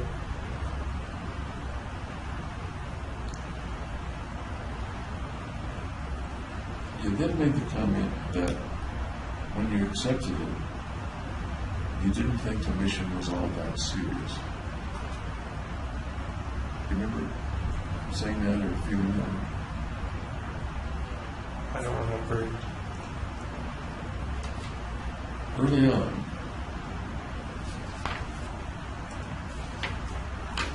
it was after you had bought the Glock, the time you were describing, the first Glock. You said, and your words were, I think it's a quote, that you didn't think the mission was all that serious about that. What does that suggest to you? Anything at all? That it kind of progressed steadily over time.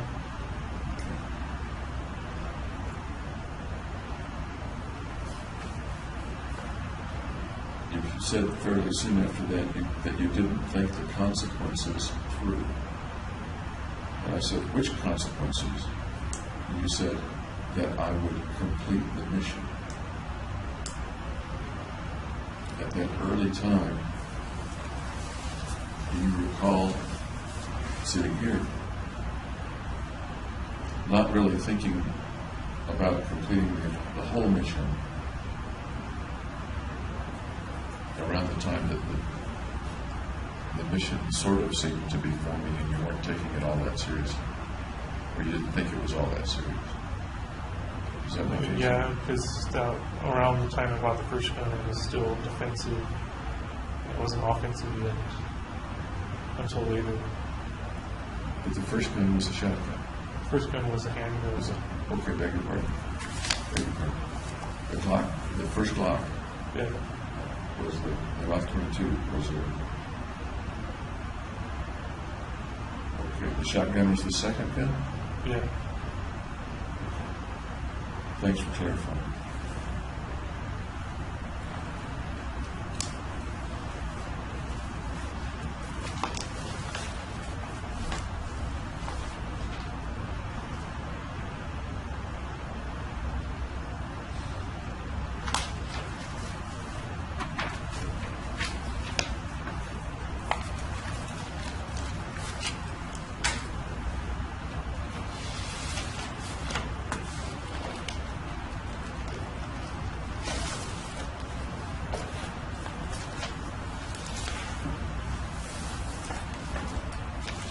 keep everything straight here.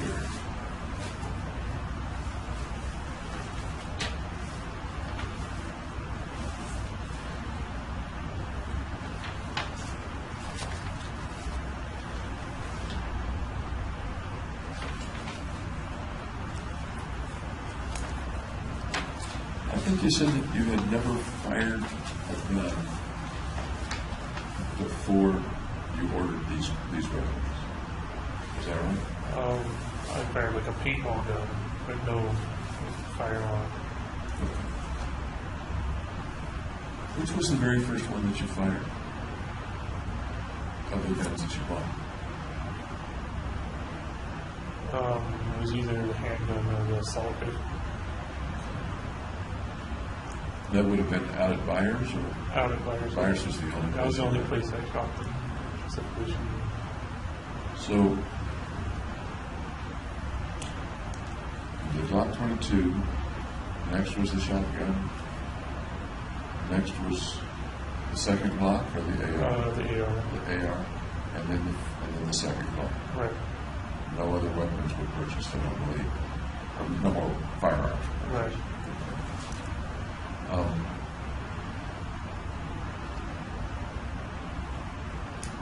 Do you think that you didn't fire any of them until you had the AR?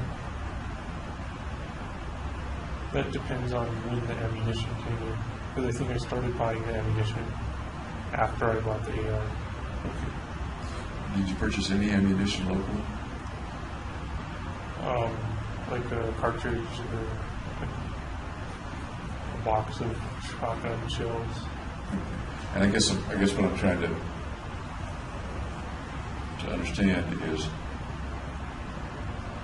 the first time you went to Byers, how many of the weapons did you have? A lot of them, or just a couple?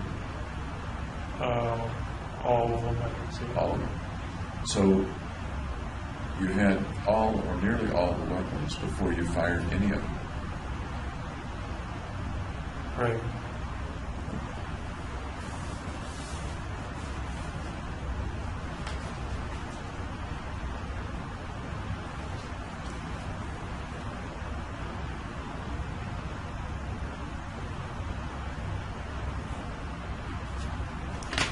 I asked briefly about your thoughts the day before the shootings, the day before that, when you started putting together the napalm, things like that. And I asked whether you had any thoughts as you went to sleep that night. That would have been the night of the 18th, I guess. Well, there wasn't anything dangerous set up at that time. And we talked about it was gasoline, but you had the caps on the bottles and Right. things like that. I guess I'm thinking about thoughts you may have had about the mission or about the shooting. No, it's kind of just another day.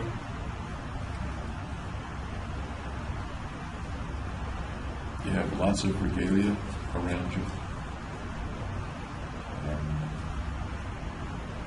And you're not thinking about it or your shooting or the preparation. Just that I was going to have to assemble incendiary devices the next day. In general, around that time, how did you get to sleep? Some people read themselves to sleep. Some people just go to bed and close their eyes. That's what I do. That's what you do? Watch a little TV. Did you have a TV in your bedroom? No. Recall any dreams about it again? No. Have you ever had a lot of vivid dreams? If I wake up during like REM sleep, then I can remember doing. Do you remember any of the dreams that you had prior to the shooting? No. And some people, I don't expect people to remember dreams over years, but some people kind of say, yeah, I typically have a dream about X, Y, Z. Or I remember a dream about ABC. No, I don't have a repetitive dream.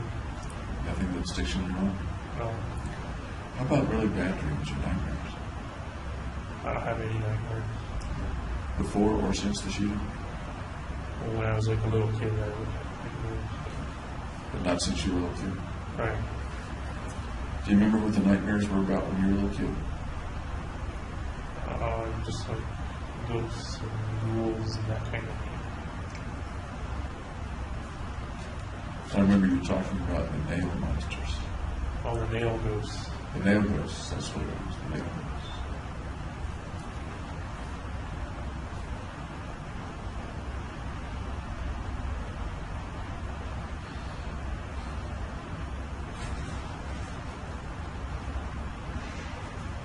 When you weren't putting things together, the many tasks that you had to do to get ready, I asked whether you spent much time thinking about the mission, thinking about what might happen, and your answer at that particular time was, no, you didn't think about it because you weren't considering the consequences. You remember that?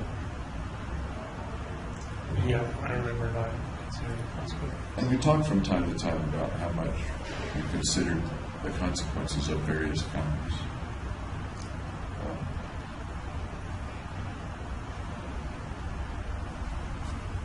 It seems pretty clear that you were considering consequences. I considered I would die or get locked up, Okay. and it kind of ended right there. The planning itself suggests that you were considering consequences of how people would act in the theater, how you would control them, how you would prevent them from rushing you. I wouldn't consider those consequences. That's just kind of tactics and strategy. All right. Within the tactics and strategy, we talked a little about how close the police station was. Yeah, like 5 minutes, right? Yeah. And we talked a little about what led you to choose a venue that close to a police station.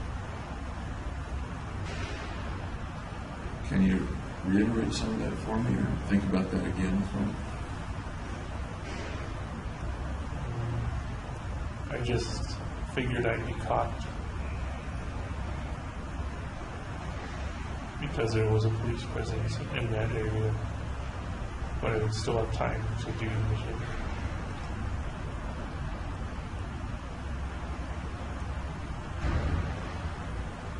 We talked briefly, and I'd like to revisit it, about considering places where you wouldn't be caught, or you'd be less likely to be caught, or you could shoot more people before getting caught. Places not so close to the police station. Right, part of it was I was comfortable in the movie theater. It's a place I was used to. Okay. Tell me more about that. I haven't heard about that before.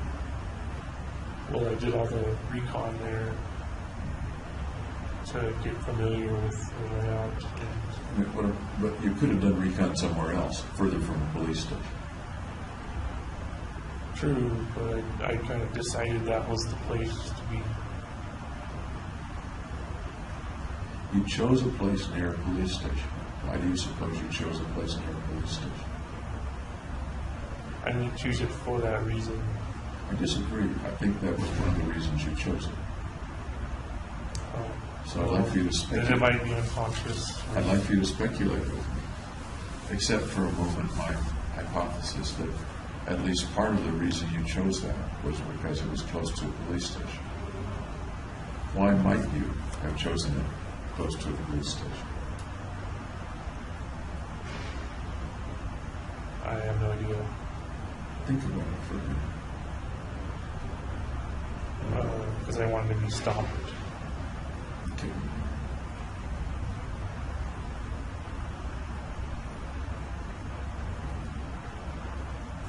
What else? I don't know.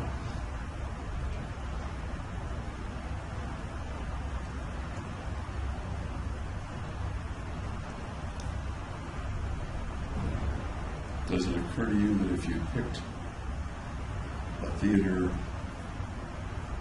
in a small community, that even though there might not have been as many people in the theater, you probably could have killed more before you left or before you were stopped? It's a possibility. Yeah.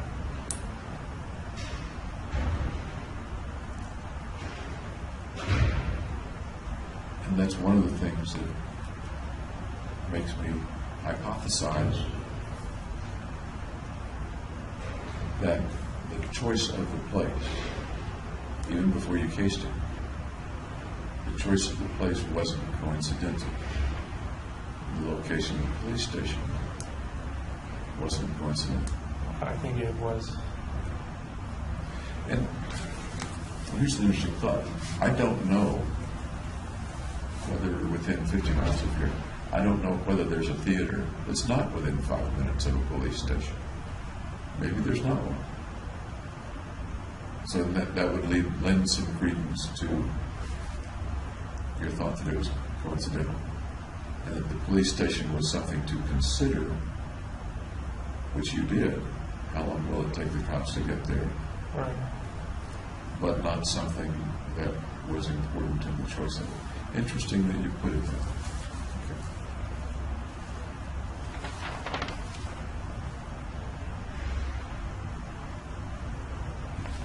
But your comment that you weren't considering the consequences,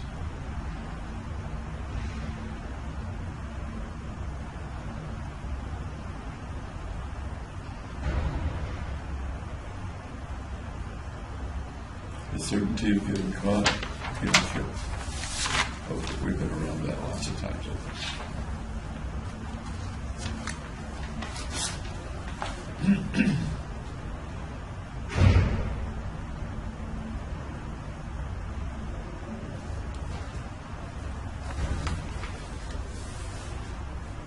We talked a little bit about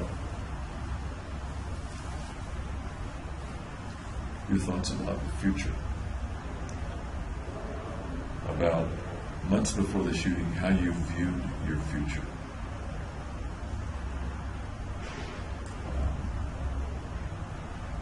And one of the things you said was that you sort of left it up to fate to decide your future. You recall that? That sounds about right.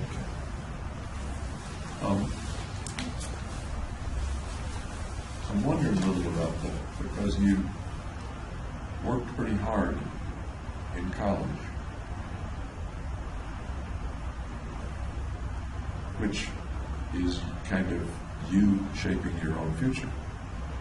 Right. You exerting some control over your future. Although you laid back for a year in between college and grad school, you worked pretty hard to get into grad school. Yeah. And that's you working to shape your future and not leave it up to fate. But during the prelims, I left it up to fate. Okay. During the prelims, you leave it up to fate.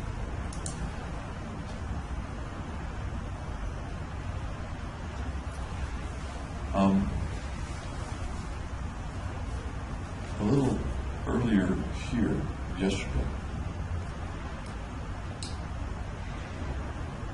the impression you gave was that by the time the prelims came,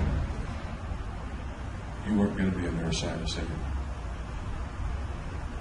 The mission was set, and the two possible futures were prison or death. The prelims, you didn't bother to study, not because you were leaving it up to fate, but because if I pass, I pass. If I don't pass, I don't pass. Not worth putting effort into, because the future is already set. Am I recounting what you conveyed yesterday? Yeah, that sounds right. Kind of accurately.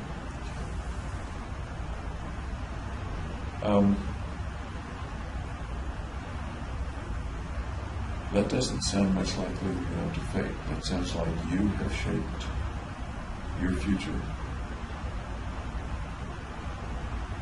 rather completely. If you follow the path, if you follow the mission. I guess what I meant was I was leaving the prelims up to fate and not what was coming afterward.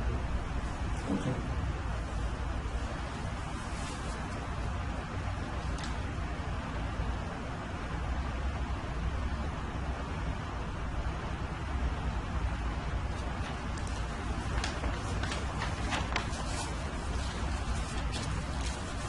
It doesn't sound ambivalent at that point.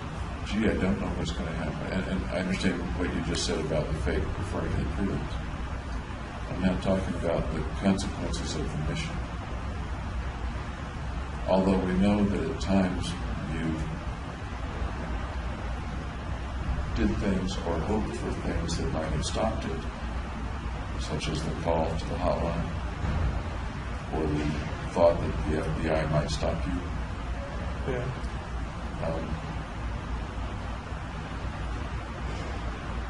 There really wasn't much ambivalence in your future.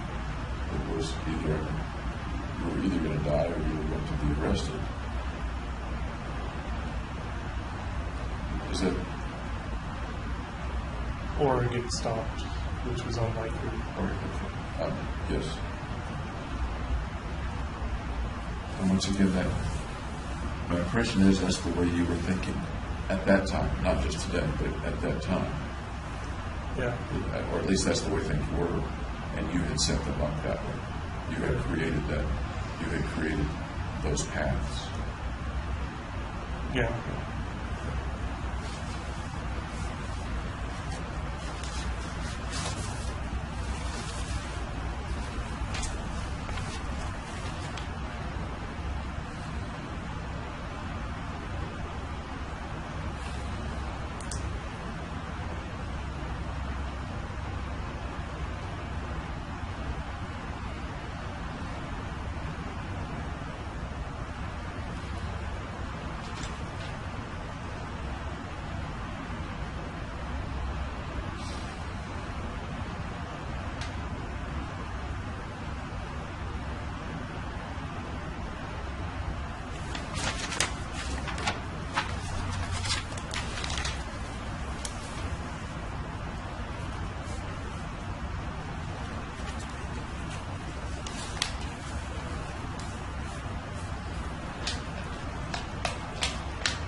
Revisiting just for a second the hating people part of possible motivations for the shooting.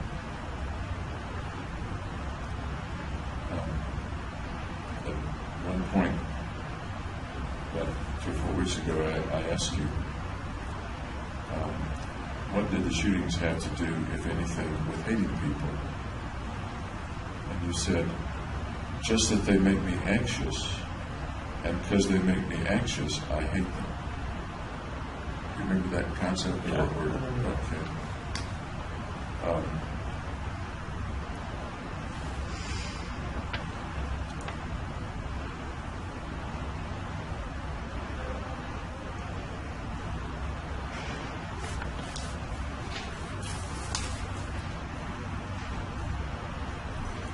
You went on to say you weren't mad at anybody in the theater.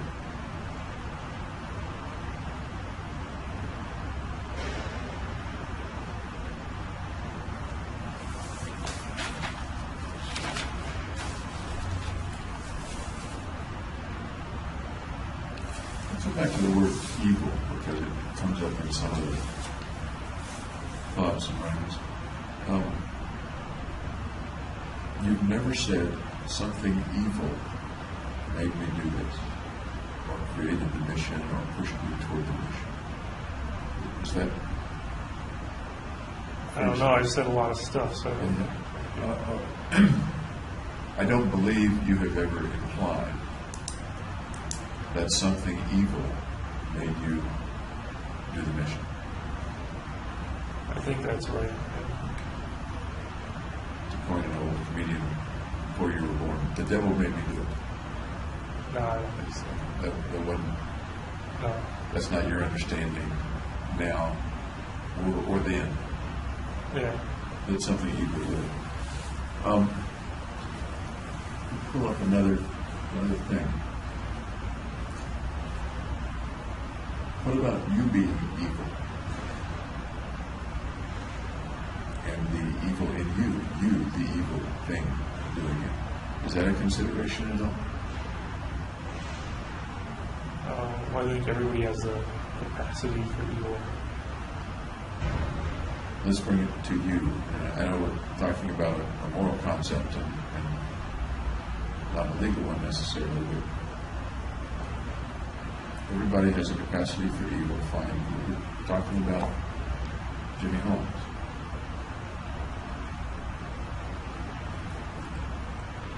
And I'm wondering is it an evil Jimmy Holmes, James Holmes, that does this and has other rationales or things around the edge of it, but at the core, an evil James Holmes killed 12 people, wounded 50-some. No, I don't think there's an evil James Holmes. Have you thought about or considered that? Or run that through your mind or at all? No, An evil James Holmes? just the differentiated self part. I'm not sure what you mean. That I dyed my hair red, put contact lenses in, and that wasn't the normal me. It's kind of like that portrays an evil me a little bit.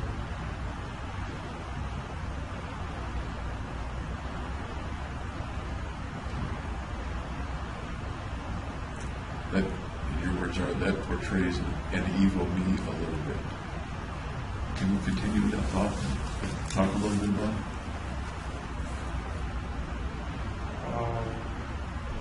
Well, the shooting's unusual for me. I don't usually do things like that.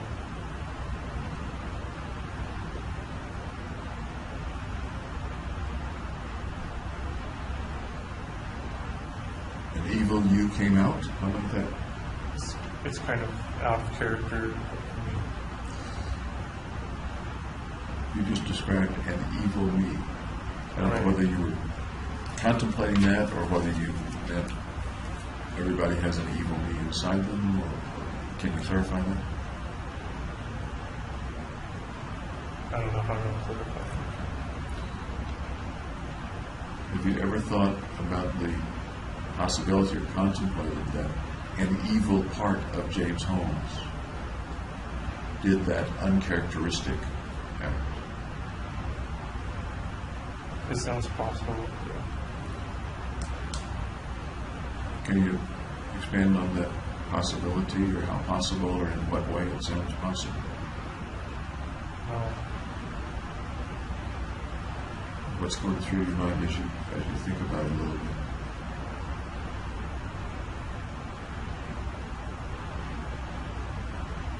Just that other people could consider that it was an evil me that did the shooting. I think it's fair to say other people could consider that. I'm more interested in what Jimmy Holmes considers. I don't think there's a separate evil me.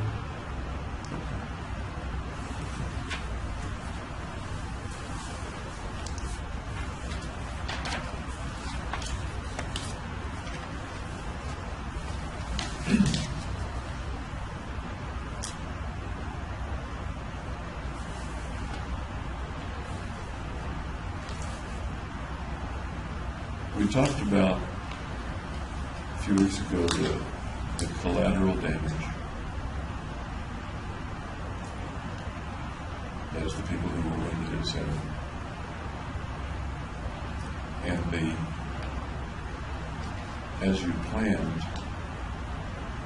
the realistic, very high probability that people would get injured rather than killed killed is one thing, it accrues things to you, helps with the depression, helps with your value. The wounded folks, or the folks who suffer other kinds of damage, you said as you were planning, I didn't figure the collateral damage had anything to do with me as you were planning. Does that make sense to you at all? Yeah. The concept, okay.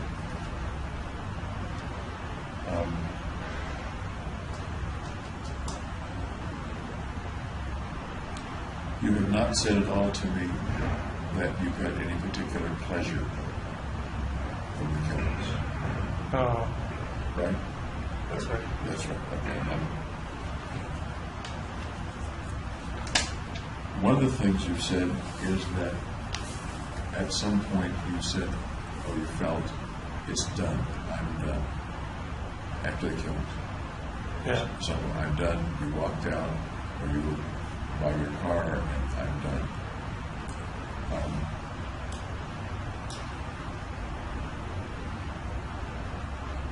I'm kind of interested in the visceral feeling of I'm done.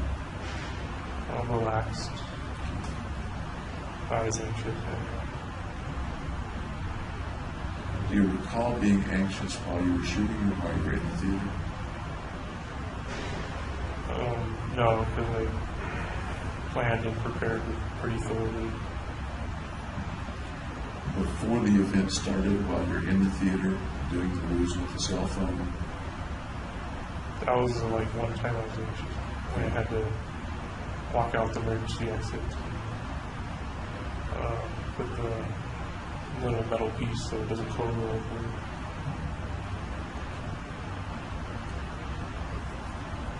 At what point, if you can pinpoint it, maybe you can't, were you free of the anxiety? Were you no longer nervous? When I was standing outside the emergency exit door. Preparing to go in? Yeah. So during the shootings, you don't recall being anxious or worried or... Right, I was focused and calm. Do you recall having any feeling of tension at all? No. I think we talked about this. Excitement, tension, exhilaration. No.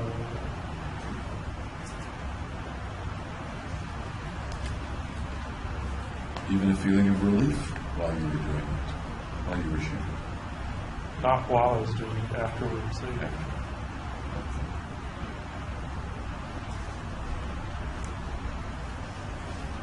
And you said about the relief,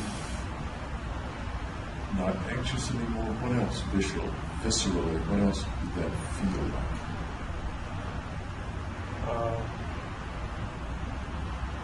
that my muscles were loose. It was kind of like a loose feeling.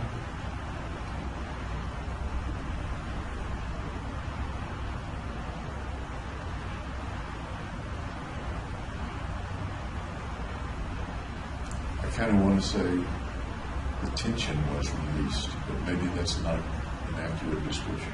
Does that resonate with what you're saying?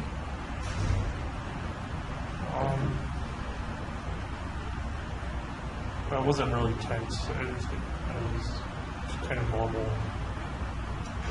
And then got even more loose, less. One of the places my mind is going, we talked about this briefly at the hospital, when obsessive compulsive people have a compulsion to do something, there's a kind of tension until they do it, and once they do it, the tension is released, at least for a time. Yeah. It may be for seconds or minutes or hours. That was one of the places my mind was going with the relief when it was done. Is that more Reid's mind and not Holmes' mind, or is it resonating with you? I don't think any tension came back afterwards. I'm talking about a release of tension. as might happen when a compulsive person does his compulsion, washes his hands, or checks the door or something. That might have happened. It sounds like it's not resonating a great deal with you, though, and I don't want to put my... No, I didn't feel that way too much. Okay, thank you.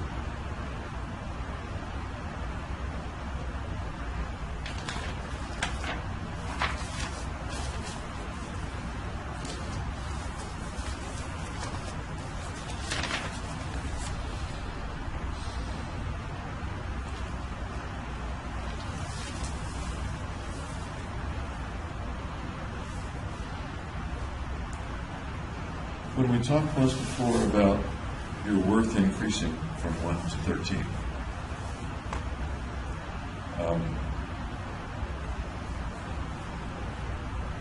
I asked you, in what way are you enhanced? You said, I'm worth 13, whereas a normal person's worth is 1. Right. In the same conversation, you said, I increased my self-worth and I didn't have to die.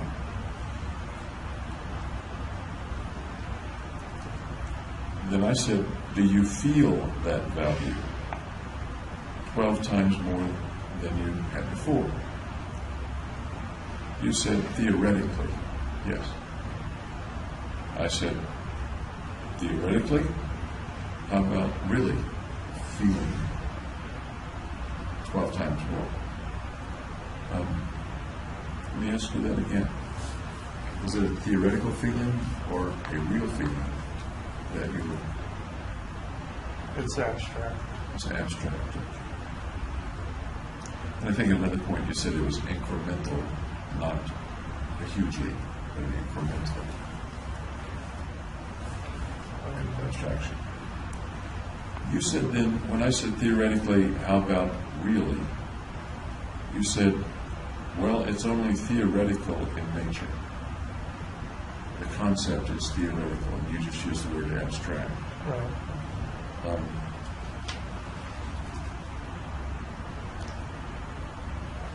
And my note here is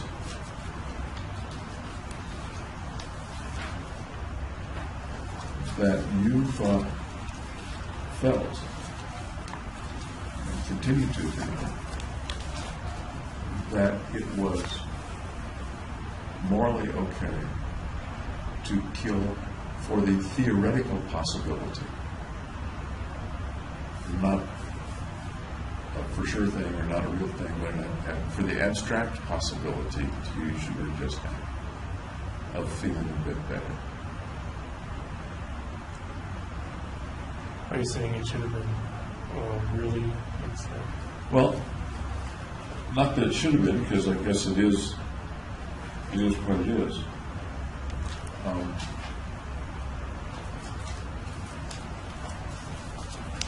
On the one hand, one might think of somebody who says, if I kill these people, I am going to feel better, 12 times better, or some increment better.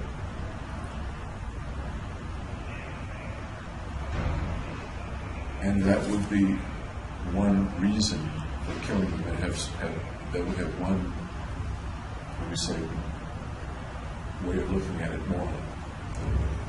It seems to me different to think of it as, if I kill them, then in some abstract, theoretical way, I believe I'll feel better. Right, one's a thought and the other is, it will be better. Okay. From what you said back at the hospital, it was a theoretical thing, a thought. Yeah. Is that generally correct, or am I Yeah, misunderstanding? that's right. Okay. A theoretical thing, a thought, an abstraction. Right.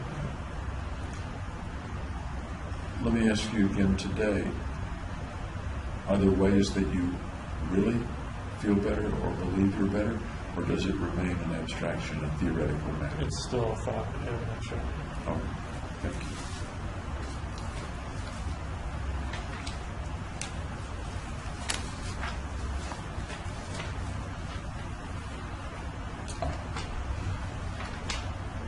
talked about lying and telling the truth back at Senate. And we were talking about, you're talking with Fitton, I think, Fitton and Feinstein. Speaking truthfully and deflecting incriminating questions. And that's, I think, what you said in your notebook Right. about what you had done there. You wanted to keep your plan secret, you said. But at the same time, speak truthfully, you said, right, because I'm not a liar. Most of the time, please. I'm sorry? Most of the time. Everybody lies sometimes. What's the worst lie that you ever told me?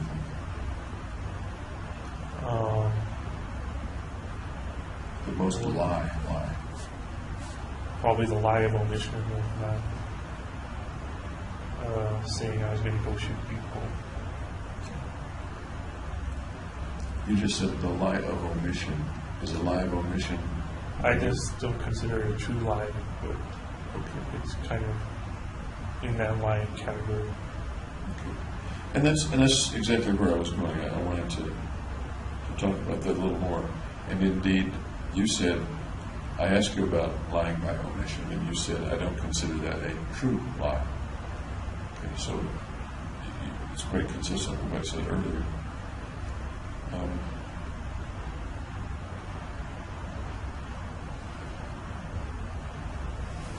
But it sounds like you, from what you just said, you leave the possibility or the fact that it's a form of lie. Right? It's even got lie in the... Leaving out something important. And indeed, it's when I said, what's your biggest lie, you picked a, quote, lie of omission. Right.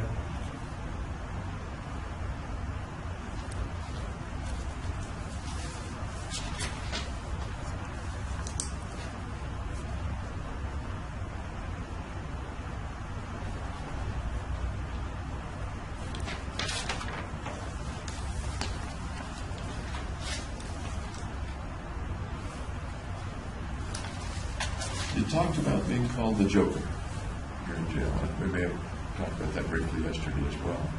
Yeah.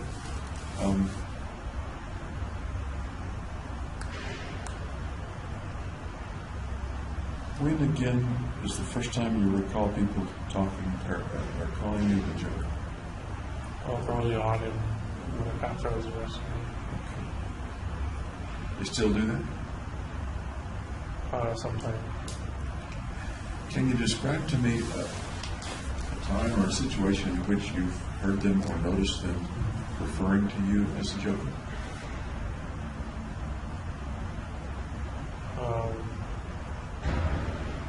No, not really.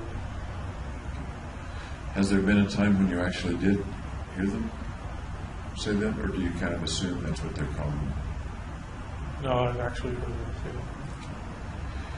Can you describe an instance or two of when you actually heard them? Well, they were in a cell kind of adjacent or near my cell, and just yelling, "The Joker." Were you pretty sure they were referring to you? Yeah, because they said, like, James the Joker.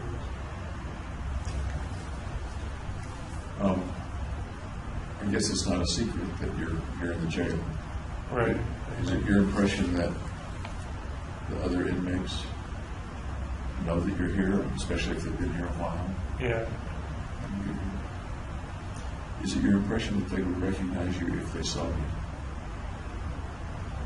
That I'm not sure. Unless they've seen me on TV.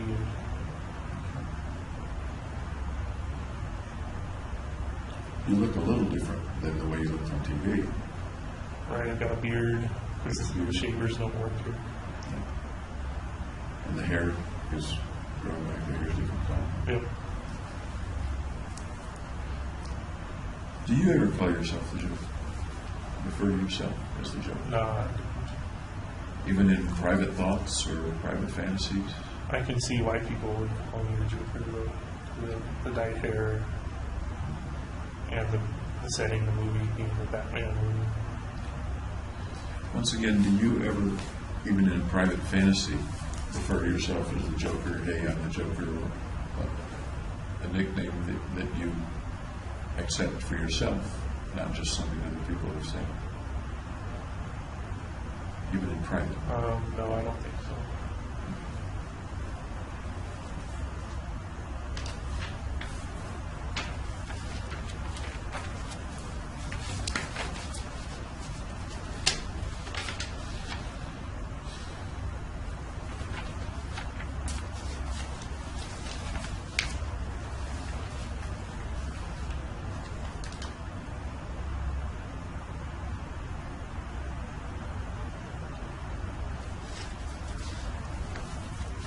Well, I ask you what Dr. Fenton or Dr. Feinstein might tell me when I talk with them, and I've talked with them. One of the things you said you thought they would tell me is that they took you very seriously, and that they had even called the beta threat response team or something like that. I learned about that through my lawyers.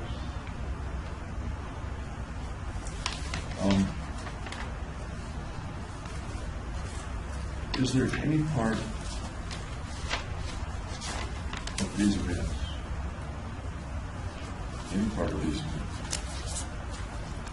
that has to do with James Holmes being taken seriously? I don't think so. No. I think people took me seriously. Before the event? In therapy.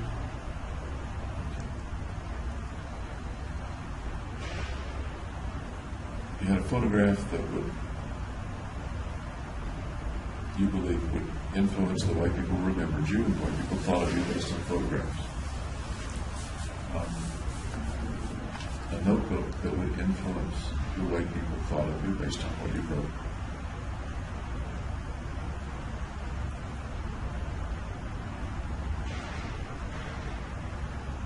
I'm wondering about whether part of this, not all, has to do with a guy who wants people to take him seriously. No, I felt I was taken seriously before the shooting. In what ways? And I was a serious student.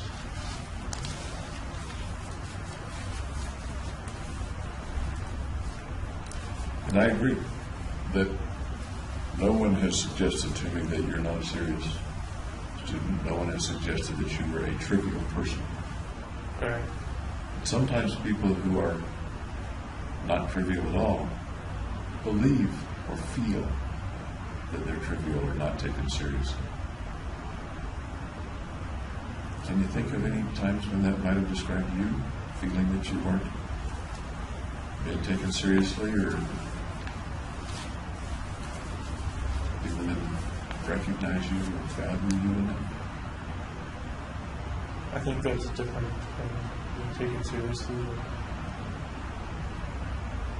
Go down either path. I'm all ears. I'd like to hear.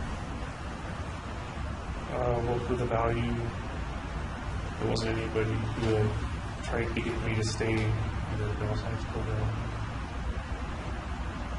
There wasn't anybody who tried to get you to stay, is that what you said? Yeah. Tell me about that. Well, I told my advisor I wanted to leave, and he did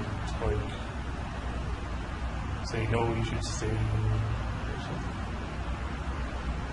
Would have been nice if he'd said, no, you should stay. Yeah. You could have still decided one way or the other, but it would have been nice for him to want you to stay. Is that the idea? Right, yeah. Roughly when did you have that conversation with him? A couple days after I dropped out. Okay. So that would have been a couple of days, or several days after the prelims. A couple days after the prelims. Did he suggest retaking them, or? No. I felt like we could have asked him to retake it, but I didn't. But nobody volunteered. Right. You can't retake. Nobody did. How'd you feel?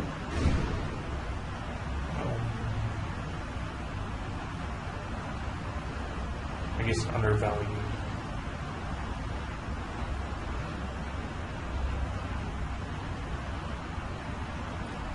What else did you feel that they thought about you or might think about you at that time when he's saying that, or maybe other people are not valuing you?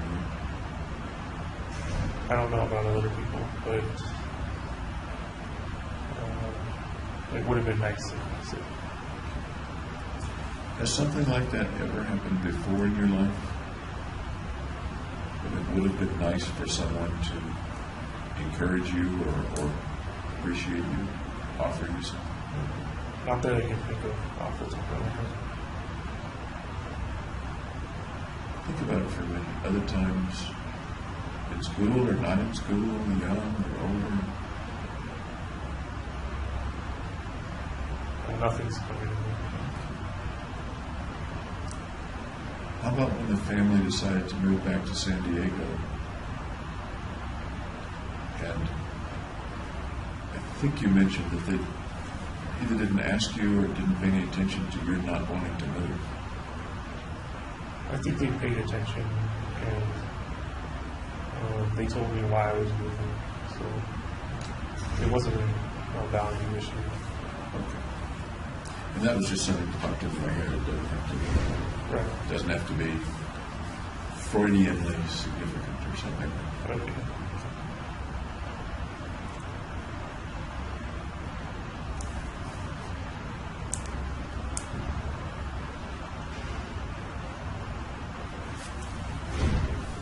So that was one path, with the being valued.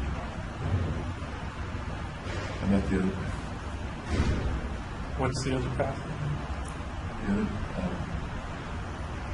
you had said, are you going to test my memory? You had said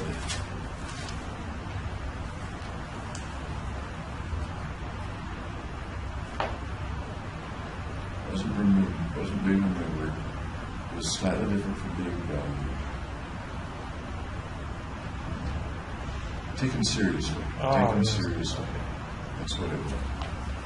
Anything else come to mind about not being taken seriously or being taken seriously? No, nothing really.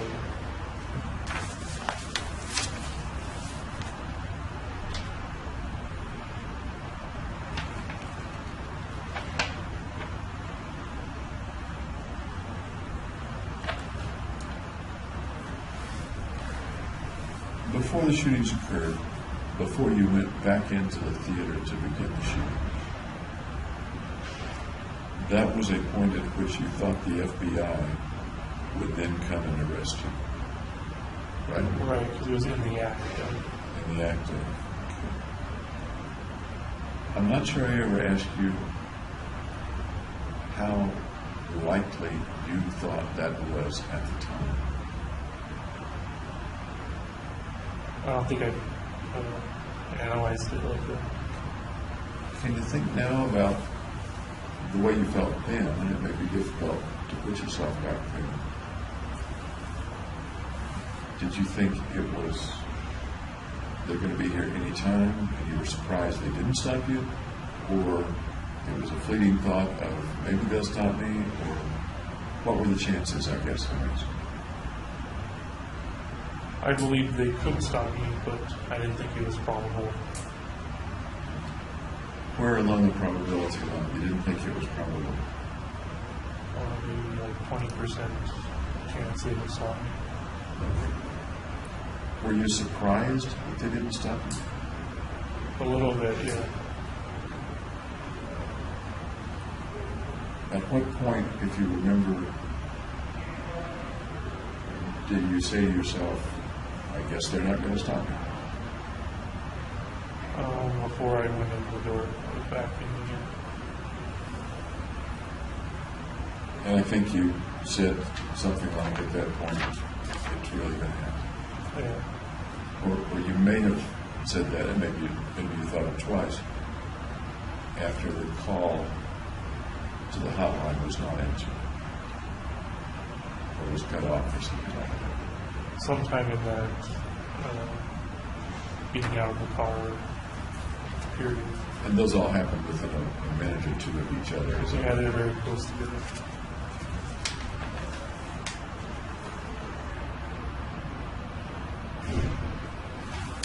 You mentioned that you didn't say anything as you were shooting. Didn't yell things out or anything like that. No, Are you quite sure of that? I'm like 100% sure. So that you've said several times that you were sort of on autopilot. Yeah. Is what you're saying that there's no chance that the autopilot would have blotted out your words or screams or yells or something? Well, of my conscious recollection, but I know for sure that I did. Because we know that there are certain things that you were aware of, even though you describe yourself as being on autopilot. You were aware that the gun jammed. You were aware of going to the lighted area. You were aware of trying to fix it. You were aware of certain people moving around. Right. You were aware of the guy who smiled. And then at some point, before the guy who smiled, you were aware that you were done. Yep.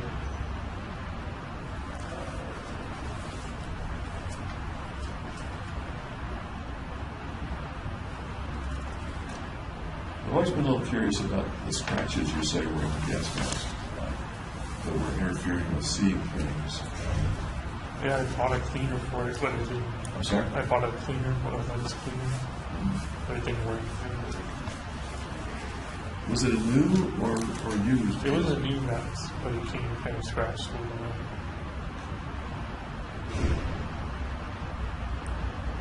Scratches that are up close to the eye don't generally interfere with seeing things far away. Let me give you an example, because you're a guy that has worn glasses, and I'm a guy that wears glasses. Yeah. Okay. When your glasses are a little dirty, somebody else may say, "Oh, your glasses are dirty," but you can still see pretty darn well. through I the could glasses. still see with the gas mask on, Okay. but because it was darker inside than outside, it was hard to focus. Okay. You had the gas mask on before you went back in. Right.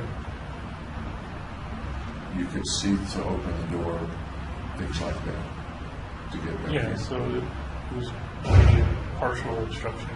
Okay. Fair enough.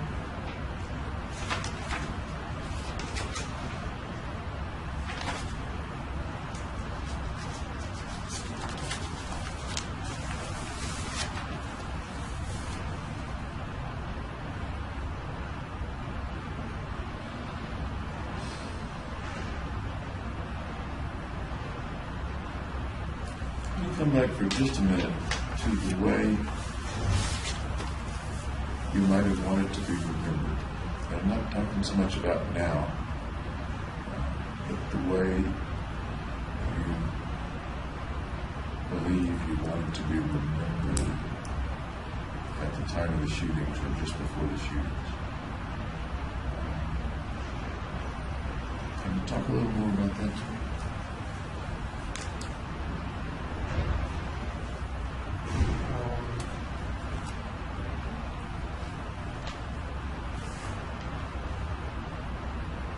I just wanted to be remembered visually by my picture. Which picture?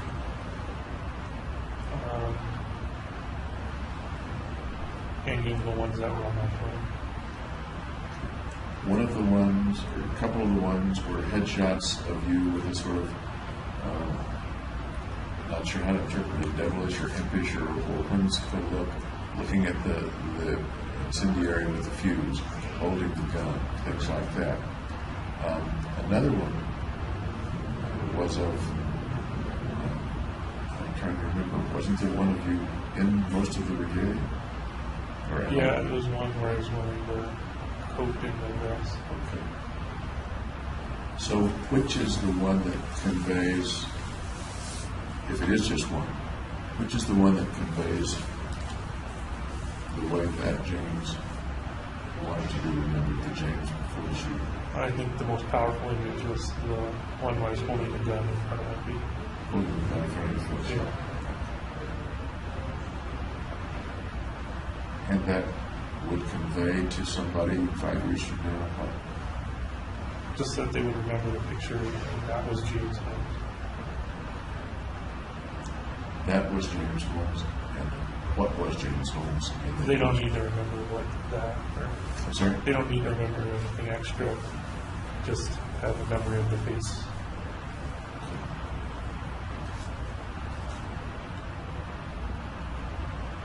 I'm not sure I understand. They don't need to remember anything extra. Yeah, all they need to remember is that's what James Holmes looked like. Looked like that. So having people remember what you look like, not forget your face in a sense. But there's a certain attitude to that picture. Yeah. Why don't you remember that attitude as well? They don't have to. But I mean, that was the one you picked of the various pictures that had slightly different attitudes.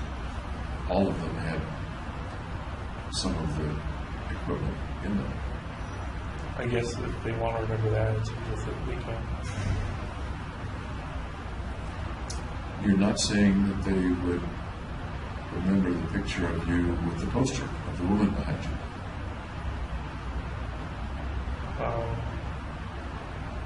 I don't think that was as powerful an image as the other one turned out. Powerful. You're not saying they would remember the picture of you on the hike.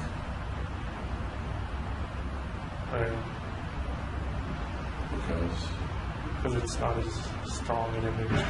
It's not something memorable. Not something It's not something as memorable as one would think of. as venerable. Oh, memorable. Memorable, okay. And there's a strong guy in the picture. Are you a pretty strong guy? Average.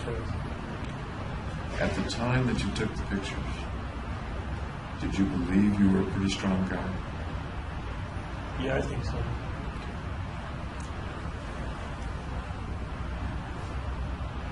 You spin out a couple of thoughts. One is, I'm a strong guy, and that's why I'm taking this picture of me as a strong guy.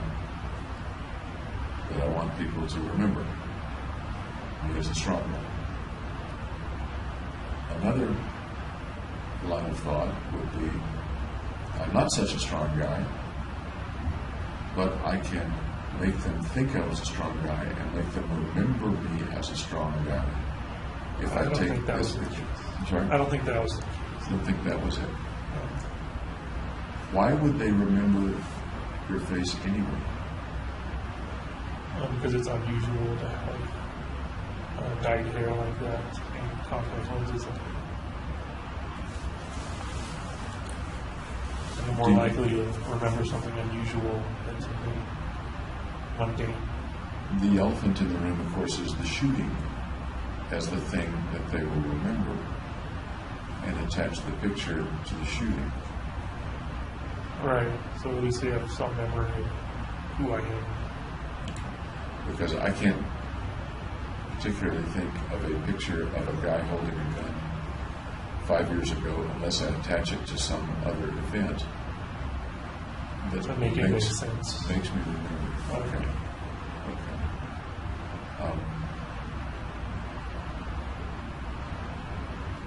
So my mind goes to, it was a strong guy that killed these people. The picture of the guy that killed these people indicates he was a strong guy. It's not inaccurate. Is it accurate? Sure. And Those are the words that seem to lead up to that. The words you've used seem to lead up to, here's the picture. The reason I remember him is that he's the fellow that killed the people in the theater. And the picture shows a strong guy. So James Holmes, the guy who killed the people in the theater, must have been a strong guy. Is that a train of thought that... I'm not sure if strong is the word tied to it or not. Okay. And again, there's a danger that I'm putting too much of my association into it. But the place that my mind goes with it is that people are not remembering James Holmes as a weak guy or a mediocre guy. Right, yeah, I would say that's true. Is there anything wrong with them remembering you as a mediocre guy or a weak guy? Just that it wouldn't be memorable.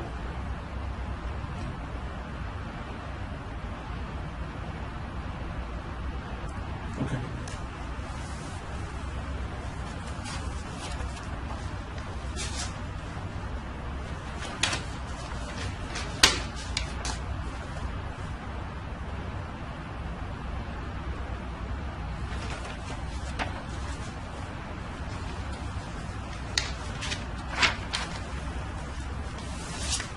Go through just a couple more pages here.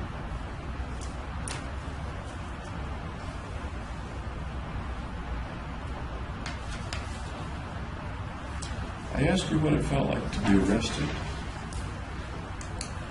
The officers coming up and you surrendering.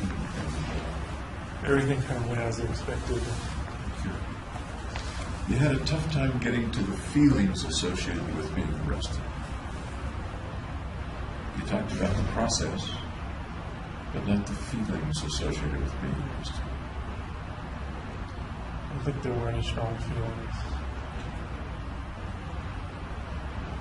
Do you remember any particular strong feeling during that process? Any particular feeling, visceral or mental or emotional? Just when I got out of the elevator in the police station, there said child homicide section. And we talked a bit about that. And were you surprised that a child had been killed? Yeah. I didn't think there were going to be any children there. Did you feel sure there weren't going to be any children there? Like 80% sure. You described child within the context of the folks that, in this context, you didn't mind killing as somebody under 12. Right. It's a PG-13 movie. It seems to me that there are an awful lot of kids under 12 at PG-13 movies. Not at midnight. Not at midnight. Okay. Good point.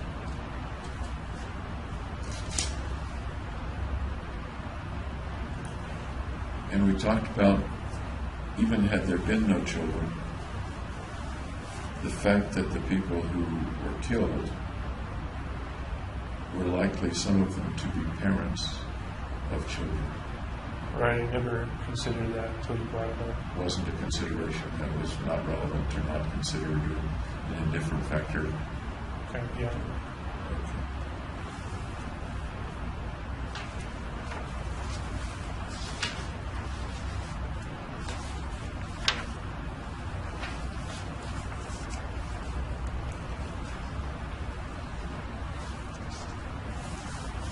The two guys who questioned you, Detective Gumbiner and Detective Apple, do you remember those names or not? I remember Detective Apple.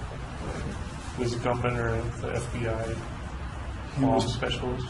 He was part of it, and I'm not remembering exactly what his title was, but he was with the FBI.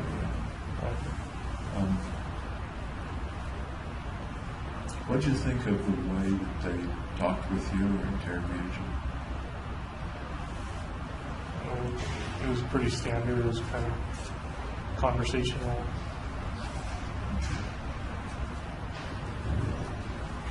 Were you surprised at any of it or upset by any of it? I was upset that they took a clandestine recording of the session without telling me. Meaning it was audio recorded or Audio video? recording. Okay.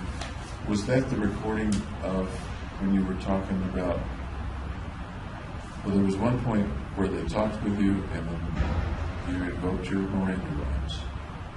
Right, like right away. There was another one where you were talking about the devices in your apartment. That's the one I was talking about. Okay. And it was, you were upset that they had recorded it. Well, I'm upset now because I didn't know at the time that they were recording it.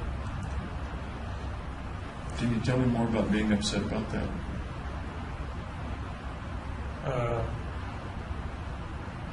Just that I was helping them out and they were not looking in my best interest. They were doing it for their own personal reasons. Okay. When they were interrogating you about the event, about the shooting, would you have expected that to be recorded? Yes, they had and video recorded. Okay. What do you remember about their style of interviewing you or interrogating you? They would just ask me questions and I would answer them. Were they pretty smart about it or dumb about it or? No, pretty standard.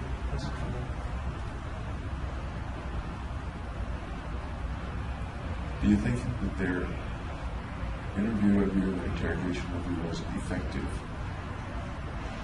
Got what they were after? So Yeah. Was it because they were good at it or because you were free with the information or both? Because I cooperated. Okay.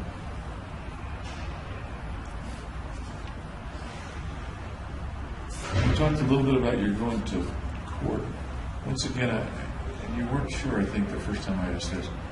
Do you remember about when the first time you went to court was? About how many days after you were arrested or what? I don't remember. It was too long ago. At the time you said you didn't remember much about that event, about being in court.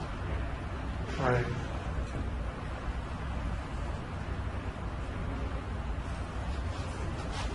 We talked about Dr. Woodcock seeing you.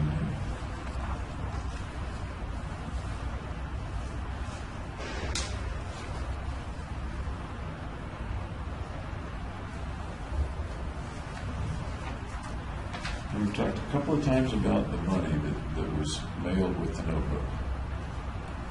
The $700 and $20 bills that were burned at the edges.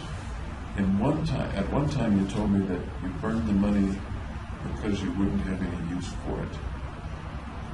Right, once I got locked up or dead, I couldn't use any money. But you burned it in a particular way. So she would still be able to tell it was money. And the communication to her was what with the money? If I remember correctly, it was because I wouldn't have insurance, and it costed like $80 an hour for each session. So what were you telling her with the money? That money was a problem. You didn't just send her the money, you sent it to her with the four corners of every bill burned off, and the bills carefully plastered onto sheets, as I recall. No, actually, I just put it all in the back of the notebook. I think they might have done that in the sheets later. Okay, so you didn't take them down to sheets or glue them to sheets. No, they were just loosely leafed. Okay, thank you for clarifying that, because I wasn't sure about it. What did the burning the edges mean, if anything, as part of the communication to Dr. Finn?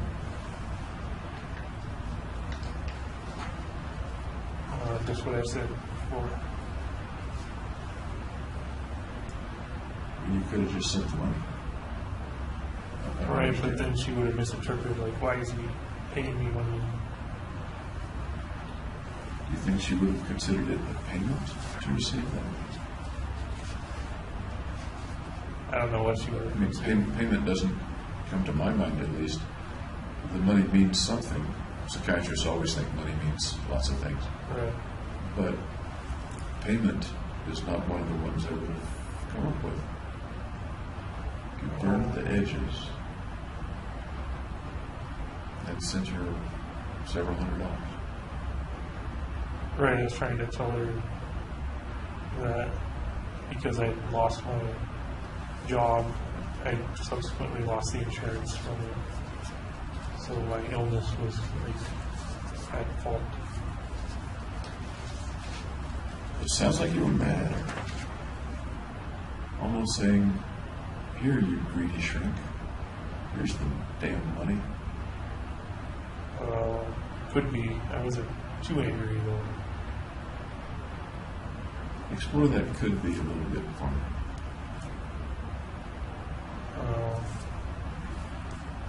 Well, it is kind of a mean thing to do to send her a notebook of all the information she didn't collect and burn money, which is the reason why.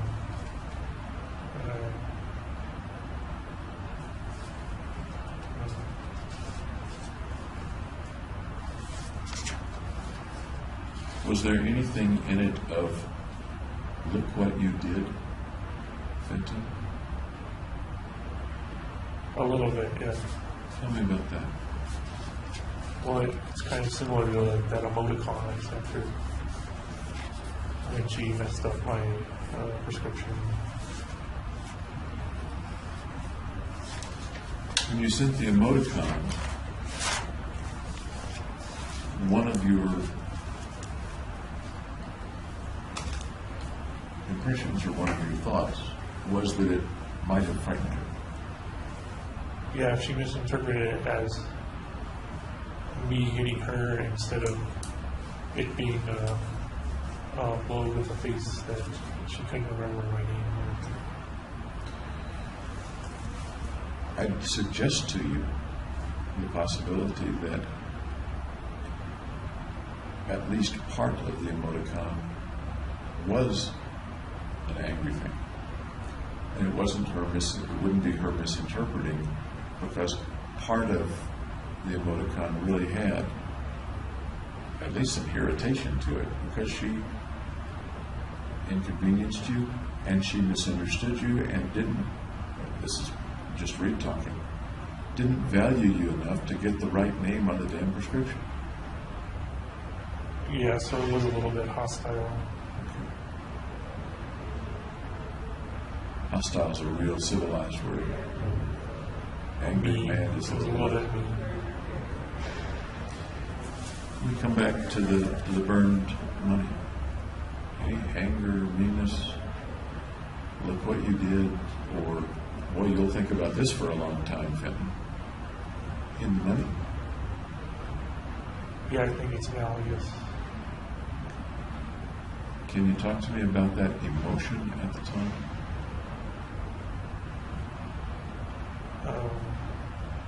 Just that I was showing her what I was doing wrong, or showing her what she did wrong.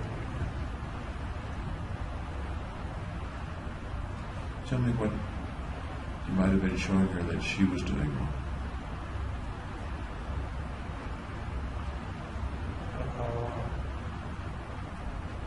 Well, because of my illness, I could no longer go to the sessions because it was expensive. Is that a truly good reason that you didn't go to the sessions, or is that not much of the reason that you didn't continue the sessions? Well, the main reason was I was set on the mission. Kind of had an excuse to get out.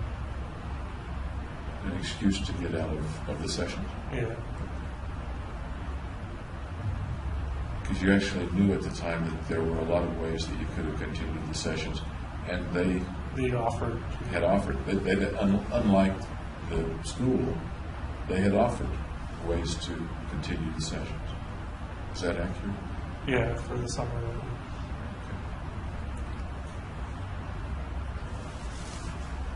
I can't think of much else to ask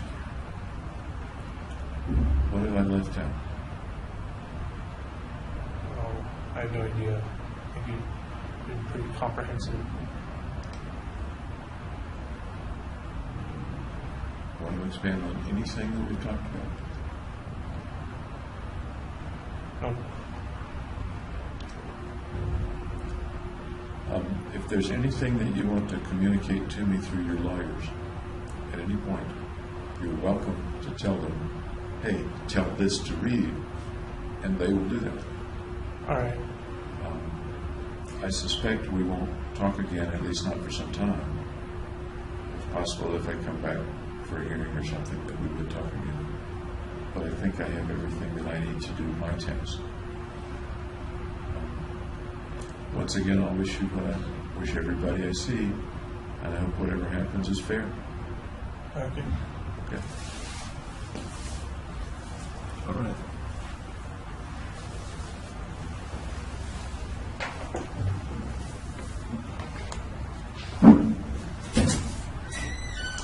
We're done, thank you.